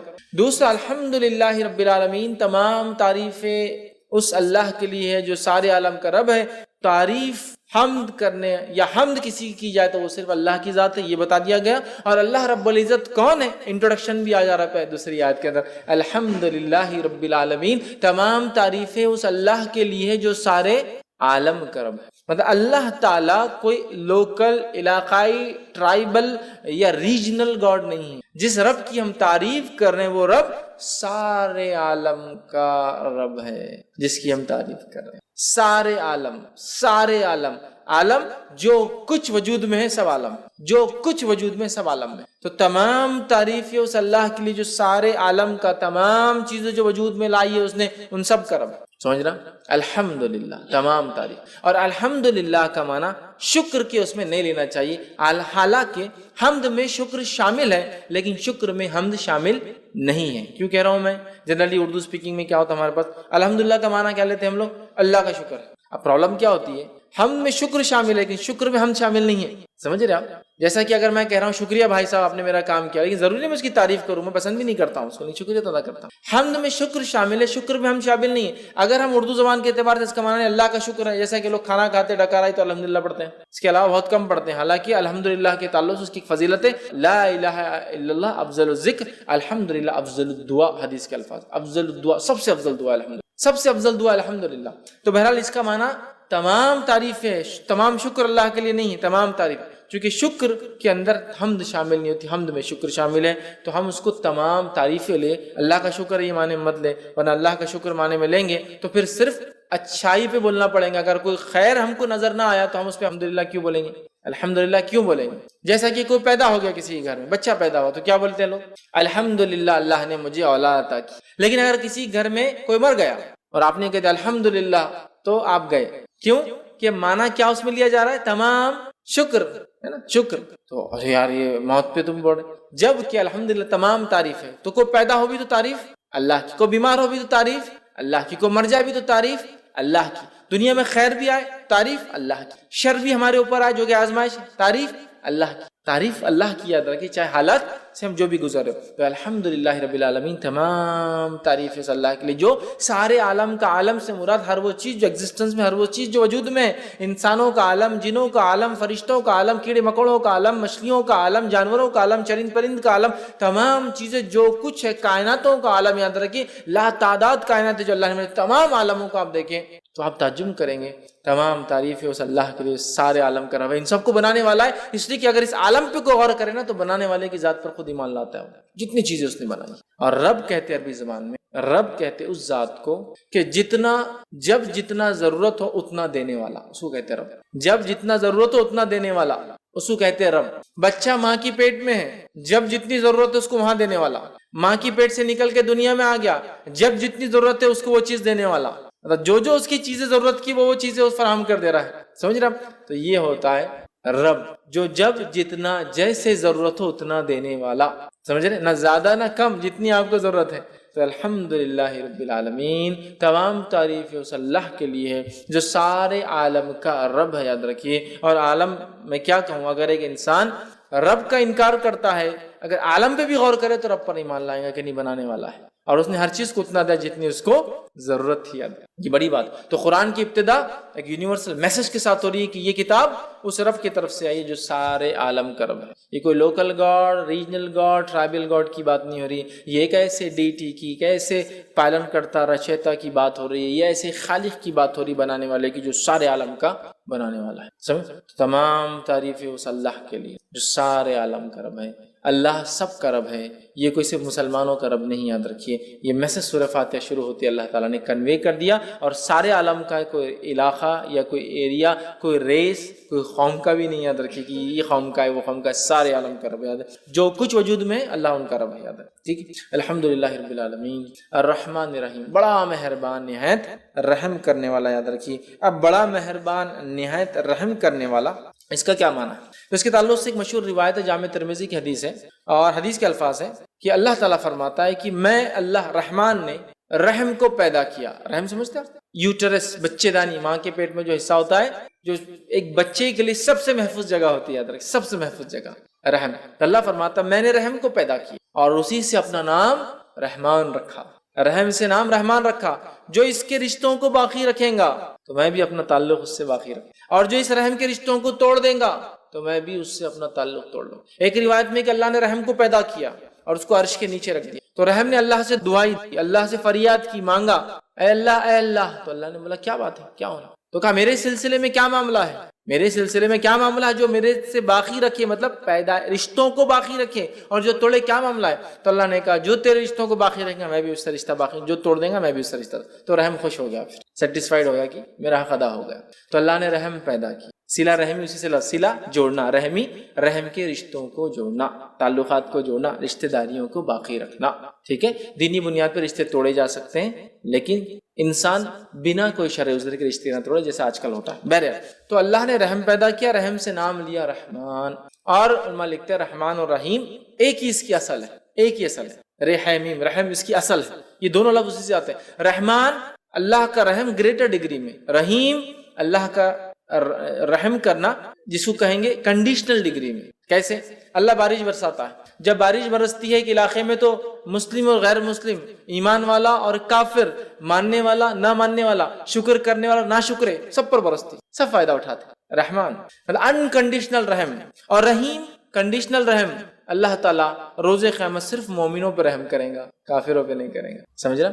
تو رحمان گریٹر ڈگری میں رحم، کوئی اس کے لمٹ نہیں ہے، انسان کتنا ہی کفر کرے اللہ سے اللہ معاف کرتے رہتا ہے۔ رحیم آخرت میں صرف اللہ تعالیٰ مومنوں پہ رحیم ہے، کافروں پہ رحم نہیں کرنے والا، یہ معنی ہے اس کا۔ الرحمن رحیم، بڑا مہربان نہایت رحم والا، اور رحمان اللہ کا یہ ایک ذاتی نام بھی یاد رکھیں۔ اور اللہ تعالیٰ نے اللہ کے بعد سمجھ لیجئے اللہ کے بعد جس نام کو خود کے لیے لیا ہے وہ رحمان ہی یاد رکھیے، ہے نا؟ الرحمن علم القرآن، قل ادعوا اللہ عبید الرحمن، چاہے اسے اللہ کو چاہے رحمان کو، یہاں کا رحمان رحمان نے، تو اللہ کے علاوہ کوئی نام اگر اللہ نے اپنے لیے استعمال کیا قرآن میں تو رحمان ہے، تو بڑا اہم نام ہے، جس کو کہیں گے اگر اللہ کے نام یہ نگینے ہیں ایک تاج کے تو اللہ سب سے بڑا ہے تو رحمان اس کے بعد والا ہے، سمجھ رہا؟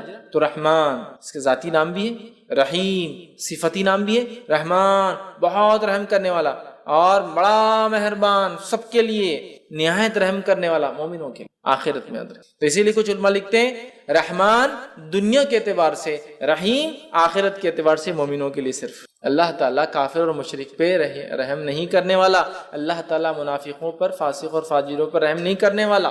یہ الگ بات ہے کہ جو کافر کفر اور شرک پہ مرے وہ تو ہمیشہ جہنم میں جلیں گے، کوئی رحم نہیں ہوگا، باقی لوگ جو فاسق فاجر تھے اپنے گناہوں کی سزا بھگت کر آ جائیں گے، تو رحم صرف ان پر جو ایمان کے تقاضوں کو پورا کر کے گیا تھا، سمجھ رہے ہیں؟ اور رحمان سب پر، تو اسی لیے علماء لکھتے ہیں رحمان دنیا کے اعتبار سے، رحیم آخرت کے اعتبار سے۔ اور اللہ رب العزت نے اس بات کو یوں بھی قرآن نے فرمایا، سورہ نمبر 33 آیت 43 کے اندر کہا وَكَانَ بِالْمُؤْمِنِينَ رَحِيمًا، اور اللہ تو مومنوں کے لیے رحم کرنے والا ہے، مومنوں کے لیے رحم کرنے والا ہے، دوسروں کے لیے، لیکن رحمان ساری انسانیت کے لیے، اس بات کو ہم یاد رکھیں، ٹھیک؟ تو رحمان رحیم، مالک یوم، روز جزا کا، بدلے کے دن کا مالک، قیامت کے دن کا مالک، ٹھیک؟ قیامت کے دن کا مالک۔ اب کیا اللہ کے علاوہ کیا کوئی اور مالک ہے؟ تو اللہ یہ کیوں کہہ رہا قیامت کے روز کا مالک؟ تو دنیا کا مالک ہے، آخرت کا مالک، لیکن دنیا میں کہیں نہ کہیں کسی نہ کسی بنیاد پر ہم چھوٹے ہی ایک دم جس کو بنی اللہ کے مقابلے میں تو یہ دعویٰ کچھ بھی مان، لیکن کہیں نہ کہیں دعوے دار ہوتے یہ میرا ہے، وہ میرا ہے، میں یہاں کا بادشاہ ہوں، وہ وہاں کے مالک ہے نا، یہ فلاں کے مالک ہے، کچھ نہ کچھ ملکیت ہوتی ہے نا ہماری، لیکن آخرت میں کچھ بھی نہیں ہوگا، ہم ٹیسٹ سے گزر چکے، جو کچھ دیا گیا آخرت میں صرف اور صرف ہر چیز اللہ تعالیٰ کی۔ تو مالک یوم الدین روز جزا کا، اس کا ایک قرأت یہ ملک یوم الدین، بادشاہ روز جزا کا، مالک روز جزا کا، دونوں کا معنی ہے، دونوں کا معنی کہ بادشاہ مالک بھی ہوتا ہے، سمجھ رہا؟ اور مالک تو اللہ کی ایک صفت بھی یاد رکھی الملک، تو بادشاہ روز جزا کا، تو مالک یوم الدین روز جزا کا مالک، روز جزا کا مطلب قیامت کے دن کا مالک، ٹھیک؟ اور مالک یہ معنی کو اگر ہم سمجھ گئے نا، مالک کی ملکیت کیا ہوتی ہے، جیسا کہ ایک آدمی شرک کرتا ہے تو وہ کیا کر رہا ہے ایکچولی؟ مالک اللہ رب العزت کی ملکیت میں کسی کو ایڈ کر رہا ہے لا کر، جبکہ اللہ اکیلا مالک ہے۔ بنانے والے نے اگر کوئی چیز بنائی تو کیا وہ پسند کریں گا اس کے گھر کے اندر کوئی اور آ کے اس کی باؤنڈری کے اندر کچھ بنائے؟ تو اللہ تعالیٰ بھی مالک، بادشاہ بھی پسند نہیں کرتا اس کی ملکیت میں کوئی آئے، اور مالک بھی پسند نہیں کرتا اس کی ملکیت میں کوئی آئے۔ تو بادشاہ ہے روز آخرت میں، قیامت کے دن کا اللہ تعالیٰ مالک یوم الدین، یوم الدین وہ دن جس دن ترازو قائم ہوں گا، وہ دن جس دن لوگوں پہ انصاف ہوں گا، وہ دن جس دن لوگوں کے اچھے اور برے اعمال کے اعتبار سے فیصلے ہوں گے، وہ دن جس دن لوگوں نے جو اچھا کیا ان کو اس کا بدلہ، جنہوں نے برا کیا ان کو ان کی بدلہ بدلے دیے جائیں گے. اس دن کا اللہ تعالیٰ مالک ہے. اور اس تعلق سے ایک روایت آتی ہے، صحیح بخاری اور صحیح مسلم کی روایت ہے، قیامت کے دن زمین اور آسمان اللہ تعالیٰ کے سیدھے ہاتھ میں لپٹے ہوئے ہوں گے، اور اللہ تعالیٰ ایک آواز لگائیں گا، اور آواز اس طرح سے ہوں گی، انا الملک، آج میں بادشاہ ہوں. این الملوک الارض، کہاں ہے دنیا کے وہ بادشاہ؟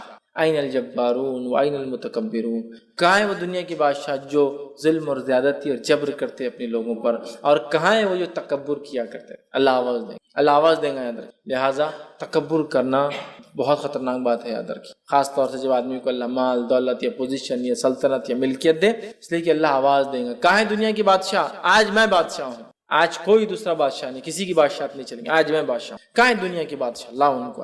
کہاں ہے جو جبر و زیادتی کرتے؟ کہاں ہے وہ لوگ جو تکبر کرتے؟ تو اللہ تعالیٰ یاد رکھیے بدلے کے دن کا مالک ہے.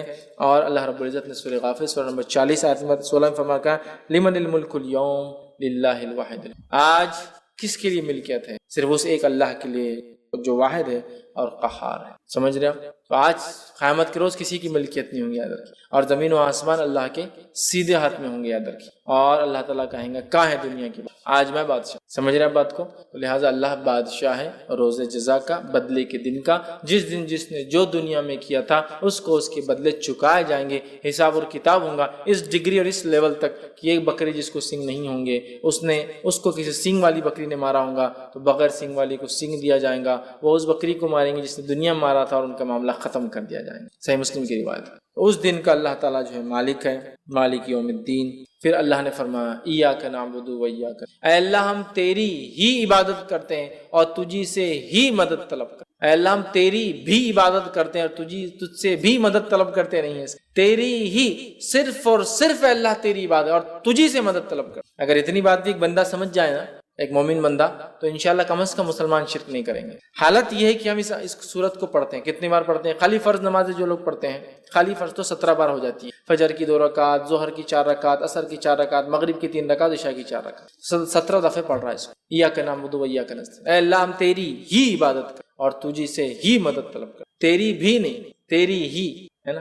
سمجھ رہا ہوں؟ جیسا کہ مثال کے لیے اگر میں کسی سے کہوں، میں اپنے بھائی سے کہہ رہا ہوں، میں اپنی والدہ سے کہہ رہا ہوں، ٹھیک، کہ میں آپ سے بھی محبت کرتا ہوں، اور ایک ہے میں آپ سے ہی محبت کرتا ہوں. جب آپ سے ہی کہہ رہا ہوں تو اس کا کوئی اور شریک نہیں اس میں، اور آپ سے بھی کہہ رہا ہوں تو مطلب بہت لوگ شریک. تو یہاں جو صیغہ ہے تیری ہی عبادت کرتے، تجھی سے ہی مدد طلب کرتے ہیں، تیرے علاوہ کسی کی عبادت نہیں کرتے، اور تیرے علاوہ کسی سے مدد طلب نہیں کرتے کسی بھی قسم. یہ معنی ہے یاد رکھ. اور اس آیت کو ہم دیکھیں تو پہلی 4 آیتیں اللہ کی تعریف حمد و ثنا تھی. یہ آیت 2 حصوں میں تقسیم ہو رہی ہے. یہ آیت 2 حصوں میں تقسیم، عادی بندے اللہ کے لیے، عادی بندے کے لیے. اور بندہ اس کے بعد اپنی باتیں رکھ رہا ہے، تجھی سے مدد طلب کرتے. کیا طلب کرتے؟ آگے دعا بھی اللہ ہی سکھا رہا ہے. سبحان اللہ. سورۃ الفاتحہ ایک خوبصورت صرف اللہ کی حمد و ثنا اور دعا نہیں ہے، بلکہ یہ بہترین اپنے آپ میں ایک مکمل دعا ایک بندے کے لیے جو اس کو زندگی جینے کے لیے چاہیے. اور جو دعا اللہ نے اس میں سکھا، اگر اس دعا پہ ہم مکمل کھڑے اتر گئے تو دنیا کی اور آخرت کی کامیابی ہمارے لیے. یاد رکھیں انشاءاللہ تیری ہی عبادت کرتے ہیں، تیرے ساتھ کسی کو ذرہ برابر بھی ہم شریک نہیں کرتے ہیں کسی بھی چیز میں، نہ تیری عبادت میں، نہ تیرے اسماء و صفات میں، اور نہ ہی تیری مطلب جس کو کہیں گے رب ہونے کے اندر، نہ تیرے نام اور جو ہے صفات کے اندر، اور نہ ہی تیری عبادت کے اندر کسی بھی اس میں ذرہ برابر بھی کسی کو شریک نہیں، کیونکہ اللہ اس کو پسند نہیں کرتا ہے. سمجھ رہا بات؟ تو اللہ تیری ہی عبادت کرتے ہیں، تجھے سے ہی مدد طلب کرتے ہیں. اور کیا اس کے بعد مدد طلب کر رہے ہیں، کیا دعا ہم اللہ سے کر رہے ہیں؟ اللہ تعالیٰ نے خود وہ دعا بھی سکھا دی. تو ایاک نعبد و ایاک نستعین اہدنا الصراط المستقیم، اے اللہ ہمیں سیدھے راستے پر چلا، اے اللہ ہمیں سیدھے راستے پہ چلا. صراط کہتے ہیں راستہ، مستقیم سیدھا راستہ. اے اللہ ہمیں سیدھے راستے پہ چلا. اب سیدھے راستے کی ہم دعا کرتے ہیں اہدنا الصراط المستقیم. اب یہ سیدھے راستے میں ہم کیسے چل پائیں گے بتائیے مجھے؟ اہدنا الصراط المستقیم، سیدھا راستہ دکھا. یہ سیدھا راستہ کیا ہے؟ میں جو راستے مجھے وہی سیدھا لگ رہا ہے، آپ جو راستے آپ کو وہ سیدھا لگ رہا ہے، دنیا کا ہر انسان جس راستے اس کو لگا وہی طریقہ، وہی سیدھا راستہ ہے. کون بتائیں گا سیدھا راستہ کیا ہے؟ میں شرک بدعت کر رہا ہوں مسلمان کہہ کے اپنے آپ کو صراط مستقیم پہ ہوں، سب کو واقعی گمراہ سمجھ رہا ہوں، ہے نا؟ میرا حال یہ ہے کہ میں شرک کر رہا ہوں اور صراط مستقیم پہ سمجھ رہا ہوں، آپ سب کو گمراہ کہہ رہا ہوں. آپ کا حال یہ، آپ بھی کچھ تو بھی نیا کر رہے ہیں، اپنے آپ کو صراط مستقیم. منافق کا حال یہ کہ منافق بھی دل میں کفر رکھ رہے، ظاہر ایمان کا بتا رہے، اور وہ بھی سمجھ رہے سیدھے راستے. تو ہمیں سیدھا راستہ دکھا، اسٹریٹ پاتھ، سیدھا راستہ، صراط مستقیم. صراط مستقیم پہ ہم کیسے قائم رہیں گے؟ اس تعلق سے ایک جامع ترمذی کی بڑی بہترین جو ہے روایت ہے وہ میں آپ کے سامنے رکھتا ہوں کہ صراط مستقیم کیا ہے. جامع ترمذی کی روایت ہے، نبی اکرم صلی اللہ علیہ وسلم فرماتے ہیں اللہ تعالیٰ تمہارے لیے ایک مثال دیتا ہے، مطلب حدیث قدسی یہ بھی. پھر آپ نے فرمایا مثال ایک سیدھے راستے کی، صراط مستقیم مثال ایک سیدھے راستے کی ہے، سیدھا راستہ ہے اور اس راستے کے دونوں جانب دیواریں کھڑی ہوئی. کیا ہے؟ والز، دیواریں. ان دیواروں کے اندر دروازے ہیں، ان دروازوں پر پردے لگے ہوئے. دیواروں میں دروازے ہیں، دروازوں پر پردے لگے ہوئے. اور ایک انسان، ایک آواز دینے والا سامنے، جو راستے کے سامنے ایک دروازہ ہے، مطلب راستہ جا رہا وہاں ایک دروازہ ہے، اس کے سامنے راستے پہ نیچے کھڑے کا آواز دیتا ہے لوگوں میری طرف آؤ، اے لوگوں میری طرف. اور دوسرا ایک کھڑا ہوا ہے جو آواز دینے والا، وہ اوپر کھڑا ہے، مطلب دروازے کے اندر ایک کھڑا ہے اور ایک اوپر کھڑا ہے. جب کوئی انسان اس سیدھے راستے پہ چلتے چلتے وہ پردہ ہٹانے کی کوشش کرتا ہے، وہ جو دروازوں پہ پردے ہیں نا ہٹانے کی کوشش کرتا ہے، اوپر والا آواز دیتا ہے اے بندے اس طرف مت جانا ورنہ تو اس سے گزر جائیں گا، اے شخص تجھ پہ ہلاکت ہو، اس پردے کو مت ہٹانا ورنہ تو اس سے گزر جائیں گا. پھر آپ نے فرمایا یہ سیدھا راستہ صراط مستقیم ہے، یہ اسٹریٹ جو راستے کی بات صراط مستقیم ہے. اس کے دونوں جانب جو دو دیواریں اللہ کی حدود ہے، لمیٹیشنز ہے، اس کے باہر بھی نہیں، اس کے باہر بھی نہیں، اس کے بیچ میں چلنا ہے، ود ان دس باؤنڈریز، یہ لمیٹیشنز ہے. اس میں جو دروازے بنے ہوئے تھے یہ اللہ کی حرام کردہ چیز ہے، اس پہ جو پردے لگے تھے تم کو بتا دیا گیا کہ یہ حرام ہے، بتا دیا گیا حرام ہے، جانا نہیں. بیچ میں جو آواز دینے والا کہتا ہے لوگوں میری طرف آؤ، میری طرف آؤ، تم صراط مستقیم پہ رہو گے، وہ قرآن ہے. کہتا ہے لوگوں میری طرف آؤ، تم صراط مستقیم پہ، وہ قرآن ہے. اور اوپر جو آواز دینے والا ہے، جب وہ آدمی پردہ ہٹانے کی کوشش کرتا ہے، حرام چیز کی طرف جانے کی کوشش کرتا ہے، تو آپ نے فرمایا وہ جو اوپر والا آواز جو دیتا ہے ایک مومن کا سچا دل ہے جو سب سے پہلے حرام چیز پر اس کے خلاف گواہی دیتا ہے، ارے مت کرو، غلط ہے. مومن کا سچا دل ہے جو سب سے پہلے خود بولتا ہے مت کرو وہ غلط ہے. تو صراط مستقیم پہ ہم کیسے قائم رہیں گے؟ امت مسلمہ صراط مستقیم پہ کیسے قائم رہیں گی؟ قرآن کے ذریعے میرے بھائی. اب قرآن کو چھوڑ کے باقی سب طریقوں پہ انسان چلیں گا تو کیا صراط مستقیم پہ قائم رہیں گا؟ نہیں. اس لیے کہ صراط مستقیم ایک سیدھا راستہ ہے، لیکن اس راستے میں بہت سارے شارٹ کٹس بھی کھلتے ہیں، لیکن سارے شارٹ کٹ جہنم میں جاتے ہیں. ابن ماجہ کی روایت ہے، نبی اکرم صلی اللہ علیہ وسلم ایک صحابی کا انتقال ہوا، تشریف فرماتے خبر کھودی جا رہی تھی، آپ نے ایک ٹہنی جھاڑ کے ہاتھ میں لی اور وہ مٹی میں خبر کی ایک سیدھی لکیر ماری اور اس پہ دائیں بائیں جانب اور لکیریں ماری اور کہا یہ بیچ کا راستہ صراط مستقیم ہے، یہ میرا راستہ، یہ بیچ کا راستہ صراط مستقیم ہے، یہ میرا راستہ ہے. اور اس میں جو دائیں اور بائیں جانب لکیریں جا رہی ہے یہ صراط مستقیم پر شیطان بیٹھے ہوئے ہیں جو لوگوں کو گمراہی کی طرف بلاتے ہیں. تو صراط مستقیم پر شیطان بیٹھا ہوا ہوتا ہے. بہت سارے لوگ بولتے ہیں مسلمان اگر ایک ہے، قرآن ایک ہے، کتاب ایک ہے، کلمہ ایک ہے، نبی ایک ہے، سب چیز ایک ہے، تو پھر ان میں اختلاف کیوں؟ ان میں اختلاف. تو یاد رکھیے شیطان ان کے پیچھے جو صراط مستقیم پر ہے نا، شیطان انہی کے پیچھے جو صراط مستقیم ہے انہی کو تو بہکائیں گا اور بھٹکائیں گا، باقی لوگوں کو تو پہلے گمراہ کر چکا اور اطمینان کے ساتھ آرام کر رہا ہے. سمجھ رہے بات؟ تو اختلاف تو ہم میں ہی ہوں گا نا. کیوں؟ اس لیے کہ ہم صراط مستقیم پہ اور شیطان ہی نہیں چاہتا. سمجھا؟ تو سیدھی جو صراط مستقیم ہے نا، اسٹریٹ پاتھ، یہ راستہ ایسا نہیں ہے کہ بالکل آپ اس پہ ایک بار آ گئے تو زندگی بھر اہدنا الصراط المستقیم، اے اللہ ہم سیدھی راستے سے چلا. تو کوئی ایک آدمی جب اسلام قبول کر لیا اپنے آپ سے سوال کر سکتا ہے کیا میں سیدھے راستے پہ نہیں ہوں؟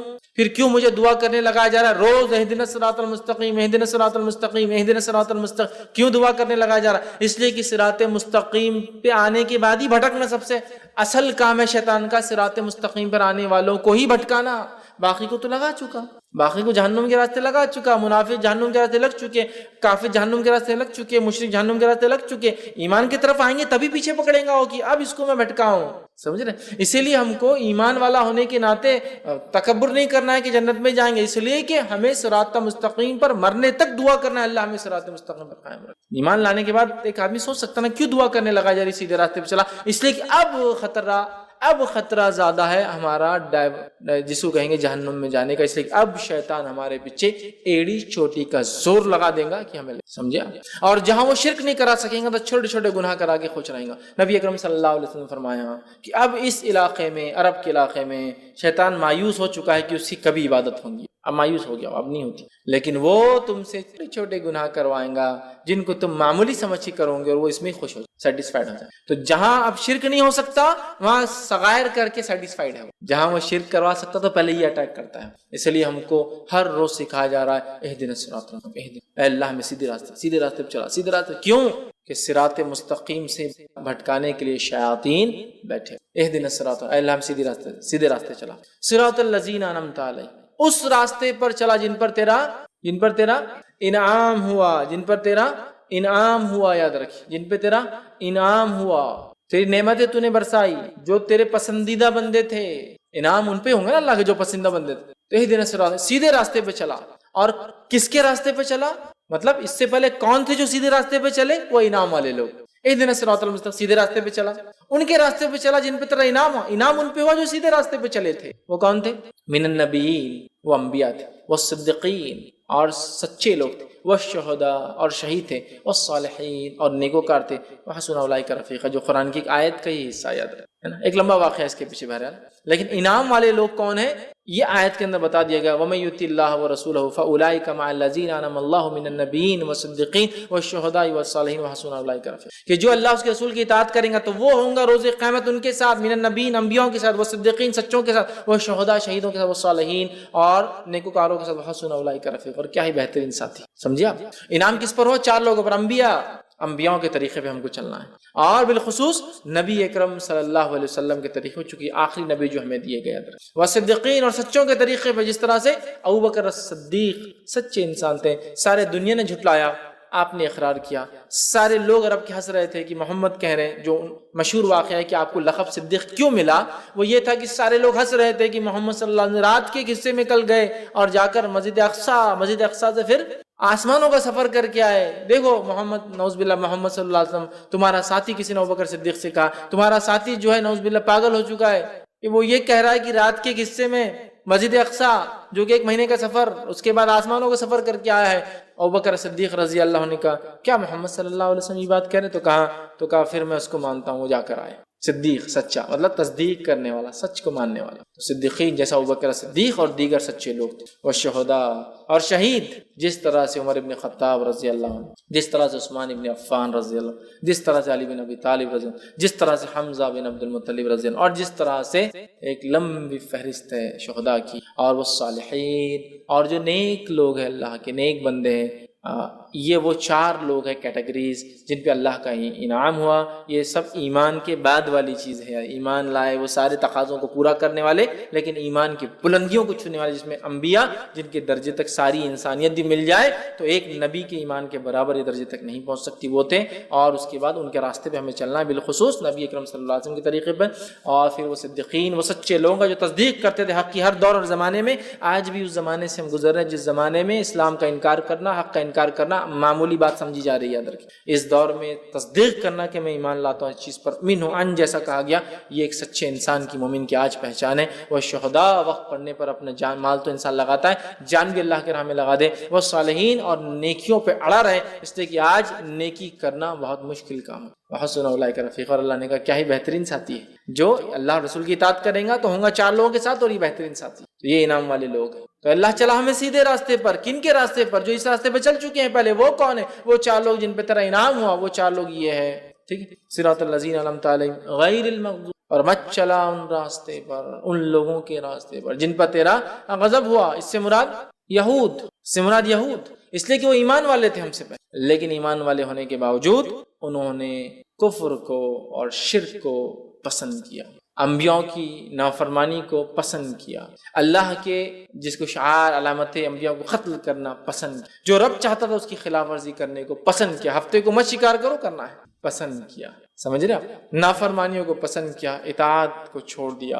یہود، ان پر اللہ کا غضب ہوا، اور یہود کی خصوصیت رہی جو ان سے کہا گیا وہ پیچھے رہے اس، اور اللہ رب العزت ان سے وعدہ کر چکا قیامت تک یہودیوں کو اللہ تعالیٰ آزماتا رہے زبردست عذاب سے. ہر صدی میں ان پہ عذاب آتا ہے الملک، ہر دور میں ان پر ایک صدی میں عذاب آتا ہے، زبردست اللہ عذاب لاتا ہے، چونکہ ان کی سرکشیاں اتنی زیادہ ہیں. تو کہا غیر المغضوب، چلا انعام والی راہ پر، مت چلا ان لوگوں کے طریقے پر جن پر تیرا غضب ہوا. یہاں مراد یہود ہے. ولا الضالین، اور ان کے طریقے پہ مت چلا جو تیرے راہ سے بھٹک گئے. یہاں مراد نصارہ، اس لیے کہ ایک یہودیوں کو دیے گئے انبیاء انہوں نے قتل کیا انبیاءوں کو بے حرمتی، اور ایک دیے گئے نبی نصارہ کو انہوں نے خدا بنا دیا. مطلب دونوں ہی الگ الگ ڈائریکشن میں بھاگے، ایک حد سے پیچھے رہ گیا تو ایک حد سے آگے بھاگ گیا. جو ان کی رائٹس تھے، جو ان کا حق تھا، وہ چھوڑ کر ایک نے اتنا دیا کہ بولے یہ تو اللہ ہی ہے. نبی کو، اور ایک نے کیا کیا، نبیوں کو قتل کیا جا رہا ہے دھڑلے سے. یہ نبی نے برابر فتویٰ نہیں قتل کر دو، ایک بات اپنے دل سے خلاف کی قتل کرا دو، مار دو. سمجھ رہا بات؟ تو بہرحال یہود نے انبیاء کو قتل کیا، معمولی سمجھا، اور نصارہ نے جو نبی ان کو دیے گئے عیسیٰ علیہ السلام خدا بنا دیا لے جا کر. گاڈ یا ون ود گاڈ جو بھی بولیے، خدا یا خدا کے ساتھ ایک بنا دیا. ہم نے دونوں سے پناہ مانگی کہ مغضوب والے راستے بھی نہیں چلنا ہے اور ضالین والے. تو ہم کو ایک طرح سے اللہ رب العزت نے ایک گائیڈ لائنز دے دیا، سب سے منیمم دعا بتا دی کیا ہے کہ ہمیں کیا کرنا ہے، سیدھے راستے پر چلنا ہے، انعام والوں کے طریقے پہ چلنا ہے، اور دو لوگوں کے طریقے سے بچنا ہے. اگر اتنا ہم سمجھ لیں، اس لیے میں نے کہا دنیا اور آخرت کی کامیابی اس دعا کے اندر شامل ہے کہ ہم نے سمجھ لیا کہ ہمیں کیا کرنا ہے، سیدھے راستے پہ چلنا ہے. قرآن جو بتاتا ہے ہمیں ان لوگوں کے راستے پہ چلنا جن پر انعام ہو، انبیاء کے طریقے، بالخصوص محمد صلی اللہ علیہ وسلم کے طریقے پہ، اور اس کا صدیقین، شہداء، صالحین کے طریقے پہ چلنا ہے. یہ کر لیے تو دنیا کی کامیابی، آخرت کی کامیابی ہو گئی. اور دو لوگوں کے راستے سے بچنا ہے، مطلب انہوں نے جو شر یا سرکشی یا برائی یا جو کام کیا وہ ہم کو نہیں کرنا ہے. بس اگر یہ نہیں کہ تو ہم خود بخود ان کے راستے پہ ہو جاتے ہیں. مطلب ایمان لانے کے بعد صراط مستقیم پہ اگر ہم ہیں اور اس کے بعد انعام والے لوگوں کے طریقے پہ چل رہے ہیں، تو دو چیزوں سے بچنا ہے ہم کو. وہ کیا ہے؟ جس طرح سے یہود نے کام کیا جن پہ اللہ کا غضب ہوا، اور ضالین نے کیا. اگر یہ کر لیتے ہیں انشاءاللہ عزیز تو ہم ان دونوں سے بچ گئے، اور یہ لوگوں کے طریقے پہ چل گئے تو دنیا بھی کامیاب، آخرت میں. ابھی انعام والوں کی راہ کیا ہے اور کیسی ہے، یہ صراط مستقیم کیا ہے. قرآن اب شروع ہو رہا ہے اس کے بعد، ہے نا، سورہ فاتحہ کے بعد الف لام میم ذالک الکتاب شروع ہو رہا ہے کہ یہ ہے وہ صراط مستقیم جو اس حدیث کے اندر جامع ترمذی کی آگئی. قرآن جو بلاتا ہے لوگوں میری طرف آؤ، صراط مستقیم. یہ صراط مستقیم پہ قائم رہنے کا ایک ہی ذریعہ قرآن، دوسرا کوئی ذریعہ نہیں، کوئی ذریعہ نہیں، کوئی کتاب نہیں، کوئی چیز نہیں. قرآن آؤ، اے لوگوں میری طرف آؤ، اے لوگوں میری طرف آؤ، اور وہ صراط مستقیم ہے، وہی سیدھا راستہ. تو ہمیں قرآن کو تھامنا ہے. اگر اہدنا الصراط المستقیم ہم دعا کرتے ہیں تو صراط الذین انعمت علیہم، انعام والوں کی راہ. کیا انعام والوں کی راہ؟ کیا کیا انہوں نے؟ قرآن اٹھا لیجیے، سورہ بقرہ چالو ہو گیا، موسیٰ علیہ السلام کا واقعہ چالو ہو گیا. کیا کیا حرکتیں کی موسیٰ علیہ السلام کے ساتھ لوگوں نے. ہمیں وہ حرکتیں اپنے انبیاء، اپنے نبی کے ساتھ، اور خاص طور سے محمد صلی اللہ علیہ وسلم کے ساتھ نہیں کرنا چاہیے. چونکہ ہم آخری امت ہے، لہٰذا دوسرے نبی کا تذکرہ اب ہمارے لیے وہ لائق اتباع نہیں ہے. محمد صلی اللہ علیہ وسلم طریقے پہ چلنا ہے. ہم نے کوئی بھی کام اس کے خلاف نہیں کرنا جس طرح سے وہ لوگوں نے اپنے انبیاء کو. ہمیں وہ کوئی حرکت، وہ کوئی کام، وہ کوئی خصلت، وہ کوئی کیریکٹر اپنے اندر نہیں پیدا کرنا ہے جو یہود کے اندر تھا، جس کے سے اللہ کا غضب ہوا ان پر. کوئی بھی چیز نہیں کرنا جو انہوں نے کیا، کسی بھی شکل میں انہوں نے کیا، ہمیں نہیں کرنا ہے. سمجھ رہے؟ ہمیں کچھ نہیں کرنا ہے، ورنہ پھر کیا ہوگا، نتیجہ وہی ہوگا. ہمیں جو ہے ہر اس چیز کی خلاف ورزی کرنا ہے جو انہوں نے کیا، اس لیے کہ انہوں نے اپنی کتاب کی ہر وہ چیز کی خلاف ورزی کی جو ان کو کرنے کو کہا گیا تھا. معلوم ہے انہیں کہا جا رہا ہفتے ایک دن مت کرو شکار، تو کر رہے ہیں. ہمیں ان کی مخالفت کرنا ہے. نبی اکرم صلی اللہ علیہ وسلم ساری زندگی یہودیوں کی مخالفت، حتیٰ کہ جب آپ مدینہ پہنچے، مدینہ پہنچنے کے بعد پوچھا کہ یہودی روزہ رکھتے ہیں 10 محرم کو، کیوں؟ تو کہا عید کا دن ہے، موسیٰ علیہ السلام کو اللہ نے آزادی دی تھی، فرعون کو غرق کیا تھا، بنی اسرائیل کے لیے خوشی کا دن ہے، انڈیپینڈنس ڈے تھا ان کا، خوشی کا دن. تو نبی اکرم صلی اللہ علیہ وسلم نے کہا موسیٰ علیہ السلام پر ہمارا حق زیادہ ہے ان لوگوں سے، ہم بھی روزہ رکھیں. آپ نے اعلان کیا، یہود خوش ہو گئے کہ محمد صلی اللہ علیہ وسلم بھی روزہ رکھ رہے. مطلب مشرکین مکہ پر اور دیگر لوگوں پر، عربوں پر ایک دھاک جمیں گی کہ محمد وہ کر رہے ہیں جو ہم لوگ کرتے ہیں پہلے سے. نبی اکرم صلی اللہ علیہ وسلم نے اعلان کیا اگر اگلے سال زندہ رہا تو میں ایک نہیں 2 روزے رکھوں گا. یہود نے کہا یہ آدمی کوئی ایک چیز تو جس میں ہماری مخالفت چھوڑے، کوئی ایک چیز تو. اب روزہ تھا، اس میں بھی انہوں نے 2 رکھے. تو نبی اکرم صلی اللہ علیہ وسلم نے کوئی چیز میں ان کی جو ہے پیروی نہیں کی، ہر چیز میں مخالفت کی. آپ نے کہا یہود و نصارہ اپنے بالوں کو نہیں رکھتے ہیں، مطلب داڑھیوں کو، سر کے بال جب سفید ہوتے ہیں تو وہ مہندی نہیں لگاتے ہیں، تو مخالفت کرو ان کی، تم مہندی لگاؤ. مطلب دیکھنے دکھانے میں بھی ان کی شواہد اختیار نہیں کریں گے، وہاں بھی مخالفت کریں گے. سمجھ رہے آپ؟ اتنی مخالفت سکھائی. نبی اکرم صلی اللہ علیہ وسلم نے ایک بار صحابہ سے کہا تم مجھے عیسیٰ علیہ السلام کی طرح جو ہے مت چڑھا دینا، غلو مت کرنا میری ذات میں اللہ کا بندہ اور اس کا نبی، بس یہ میری حیثیت ہے، میں اللہ کا بندہ اور نبی ہوں. عیسیٰ علیہ السلام کے جیسا مجھے اوپر مت چڑھا دینا، اتنا اوپر مت لے جانا، مطلب ایسا کچھ مت کرنا میرے ساتھ جو انہوں نے کیا، کہ اتنا عزت، اتنا احترام، اتنا غلو کیا کہ جو ہے حد سے آگے لے کے چلے گا عیسیٰ علیہ السلام. تو ہم دعا کریں اللہ ان 2 کے طریقے میں چلانا، اور اللہ یہ دعا ہے. تو ہم دعا کریں اللہ ہم سیدھی راستے، صراط الذین انعمت علیہم، انعام والے. صراط مستقیم کیا؟ آپ قرآن پڑھنا ہے تو بتائیں گا قرآن کیا ہے صراط. اس کو نہیں پڑھتے لوگ بول رہے صراط مستقیم ہمیں.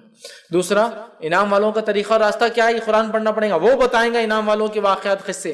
قرآن کیا ہے؟ انبیاء کے واقعات، نیک لوگوں کے واقعات، ایمان لانے والوں سے اللہ نے کیا سلوک کیا اور کیا بدلہ دیا، اور کافروں سے اللہ نے کیا. یہی تو سارا بھرا پڑا ہے واقعات کے اندر. ہے نا. تو یہ جاننا انعام والوں کی راہ کیا ہے. مغضوب غضب والے کون تھے, کیا حرکتیں کی, قرآن پڑھنا ہے تو پتہ چلے گا یہود نے کیا کیا. ضالین کیا کیا جو گمراہ ہوئے, پڑھنا پڑے گا قرآن, پتہ چل جائے گا انشاءاللہ, تو ہم بچ سکیں گے. تو یہ کام کر لیا تو دنیا کی کامیابی بھی انشاءاللہ ہماری ہے, اور آخرت میں بھی ہم انشاءاللہ ضرور کامیاب ہوں گے. تو یہ بہت مختصر سا ترجمہ میں نے سورۃ الفاتحہ کا آپ کے سامنے رکھا. بسم اللہ الرحمن الرحیم. ایک بار پھر دہرا دیتا ہوں, بسم اللہ الرحمن الرحیم جو ہے اللہ کے نام سے جو بڑا مہربان نہایت رحم والا. الحمدللہ رب العالمین, تمام تعریف اس اللہ کے لیے سارے عالم کا رب ہے. الرحمن الرحیم, بڑا مہربان نہایت رحم والا. مالک یوم الدین, روز جزا کا مالک, روز جزا کا جو ہے اللہ تعالیٰ مالک, قیامت کے دن کا اللہ تعالیٰ مالک ہے. مالک یوم الدین, ایاک نعبد و ایاک نستعین, اے اللہ ہم تیری ہی عبادت کرتے ہیں, تجھی سے مدد طلب کرتے ہیں, ہر قسم کی عبادت صرف تیرے لیے کرتے ہیں, اور ہر چھوٹی چھوٹی چیز بھی تجھی سے مانگتے ہیں. اہدنا الصراط المستقیم, چلا ہم کو سیدھے راستے پر, چلا ہم کو حق کے راستے پر. اہدنا الصراط المستقیم صراط الذین انعمت علیہم, ان لوگوں کے طریقے پر جن پر تیرا انعام فضل اور کرم ہوا. غیر المغضوب علیہم, ان لوگوں کے طریقے پر مت چلانا جن پر تیرا غضب ہوا. ولا الضالین, اور جو تیری راہ سے بھٹک گئے. اور اس کے بعد ہم دیکھتے ہیں آمین جو ہے صحابہ وغیرہ کہا کرتے تھے. آمین کا مطلب ہوتا ہے اے اللہ اس چیز کو قبول کر, مانگ رہے ہیں. آمین کا معنی ہوتا ہے اللہ اس کو ایکسیپٹ کر, قبول کر ہم سے, آمین. تو بہرحال یہ چند باتیں تھی, یہ جو پیغام تھا سورۃ الفاتحہ کا, اور یہ مختصر تھا اس کی فضائل اور ترجمہ تھا, تاکہ جس سورت کو ہم ہر نماز میں پڑھتے ہیں, اس کے بغیر کوئی نماز نہیں. حدیث میں لا صلاۃ لمن لم یقرأ بفاتحۃ الکتاب, بخاری کی روایت, اس کی نماز نہیں سورہ فاتحہ نہ پڑھی. کیا معنی ہے سورت کا, بس میں نے اس مختصر سے وقت میں آپ کے سامنے معنی رکھنا مناسب سمجھا, تاکہ ہم لوگ اس کا معنی جب سمجھیں گے, جب نماز پڑھیں گے انشاءاللہ, تو پھر ذہن رہے گا جو ہم مانگ رہے دعا پہ کنسنٹریٹ ہم کر سکیں گے. جو ہم مانگ رہے الحمدللہ رب العالمین, تو جب دعا کریں گے تو ہمارا ذہن رہے گا کہ ہم کیا اللہ سے مانگ رہے ہیں, معلوم تو ہمیں وہ. ٹھیک ہے, بہت سارے لوگ سورۃ الفاتحہ پڑھتے ہیں لیکن ابھی نماز نہیں پڑھی کہ اس کی مخالفت کر رہے ہیں, اس لیے کہ جو پڑھا معلوم ہی نہیں کیا پڑھا. تو لہٰذا ہمیں چاہیے نہ ہی صرف سورہ فاتحہ بلکہ پورے قرآن کو ہم سمجھنے کی جو ہے کوشش کریں. اسی پہ اپنی بات کو میں ختم کروں گا. اللہ رب العزت سے دعا ہے کہ اللہ سبحانہ تعالیٰ ہم تمام کو جو ہے کتاب و سنت کو جو ہے پابند بنائیں. ہم تمام کی جو ہے دعائیں جو ہم کرتے ہیں سورۃ الفاتحہ کی شکل میں اس کو قبول کریں. ہم تمام کو صراط مستقیم پہ تا حیات قائم رکھیں. ہم تمام کو ان لوگوں کے راستے پہ چلائے جو لوگوں پہ اللہ تیرا انعام ہوا. اے اللہ ان لوگوں کے راستے سے ہماری حفاظت کرتے ہیں جن پہ تیرا غضب یا جو تیرے راستے سے بھٹک گئے. جب تک ہمیں زندہ رکھ اے اللہ, ایمان اور اسلام پر زندہ رکھ. جب بھی ہمارا خاتمہ ہو ایمان پر ہمارا خاتمہ ہو. آخر دعوانا الحمدللہ رب العالمین. سبحان ربک رب العزت عما یصفون وسلام علی المرسلین والحمدللہ رب العالمین. بسم اللہ الرحمن الرحیم.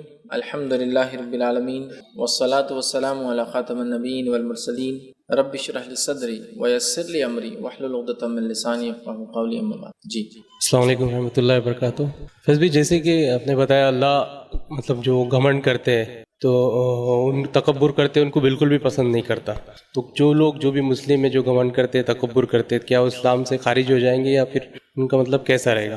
اور ایک سوال ہے کہ جیسا رحم کے رشتے کے بارے میں بتایا, تو اس پہ تھوڑا ڈیٹیل بتائیں. رحم کے رشتے کون سے رہیں گے اور نہیں کون سے رہیں گے, مطلب کون سے رشتے رحم کے نہیں رہیں گے؟ بھائی نے ایک سوال کیا کہ اللہ تعالیٰ تکبر کو پسند نہیں کرتا. میں نے کہا تو کیا تکبر کرنے والا اسلام سے خارج ہو جاتا ہے؟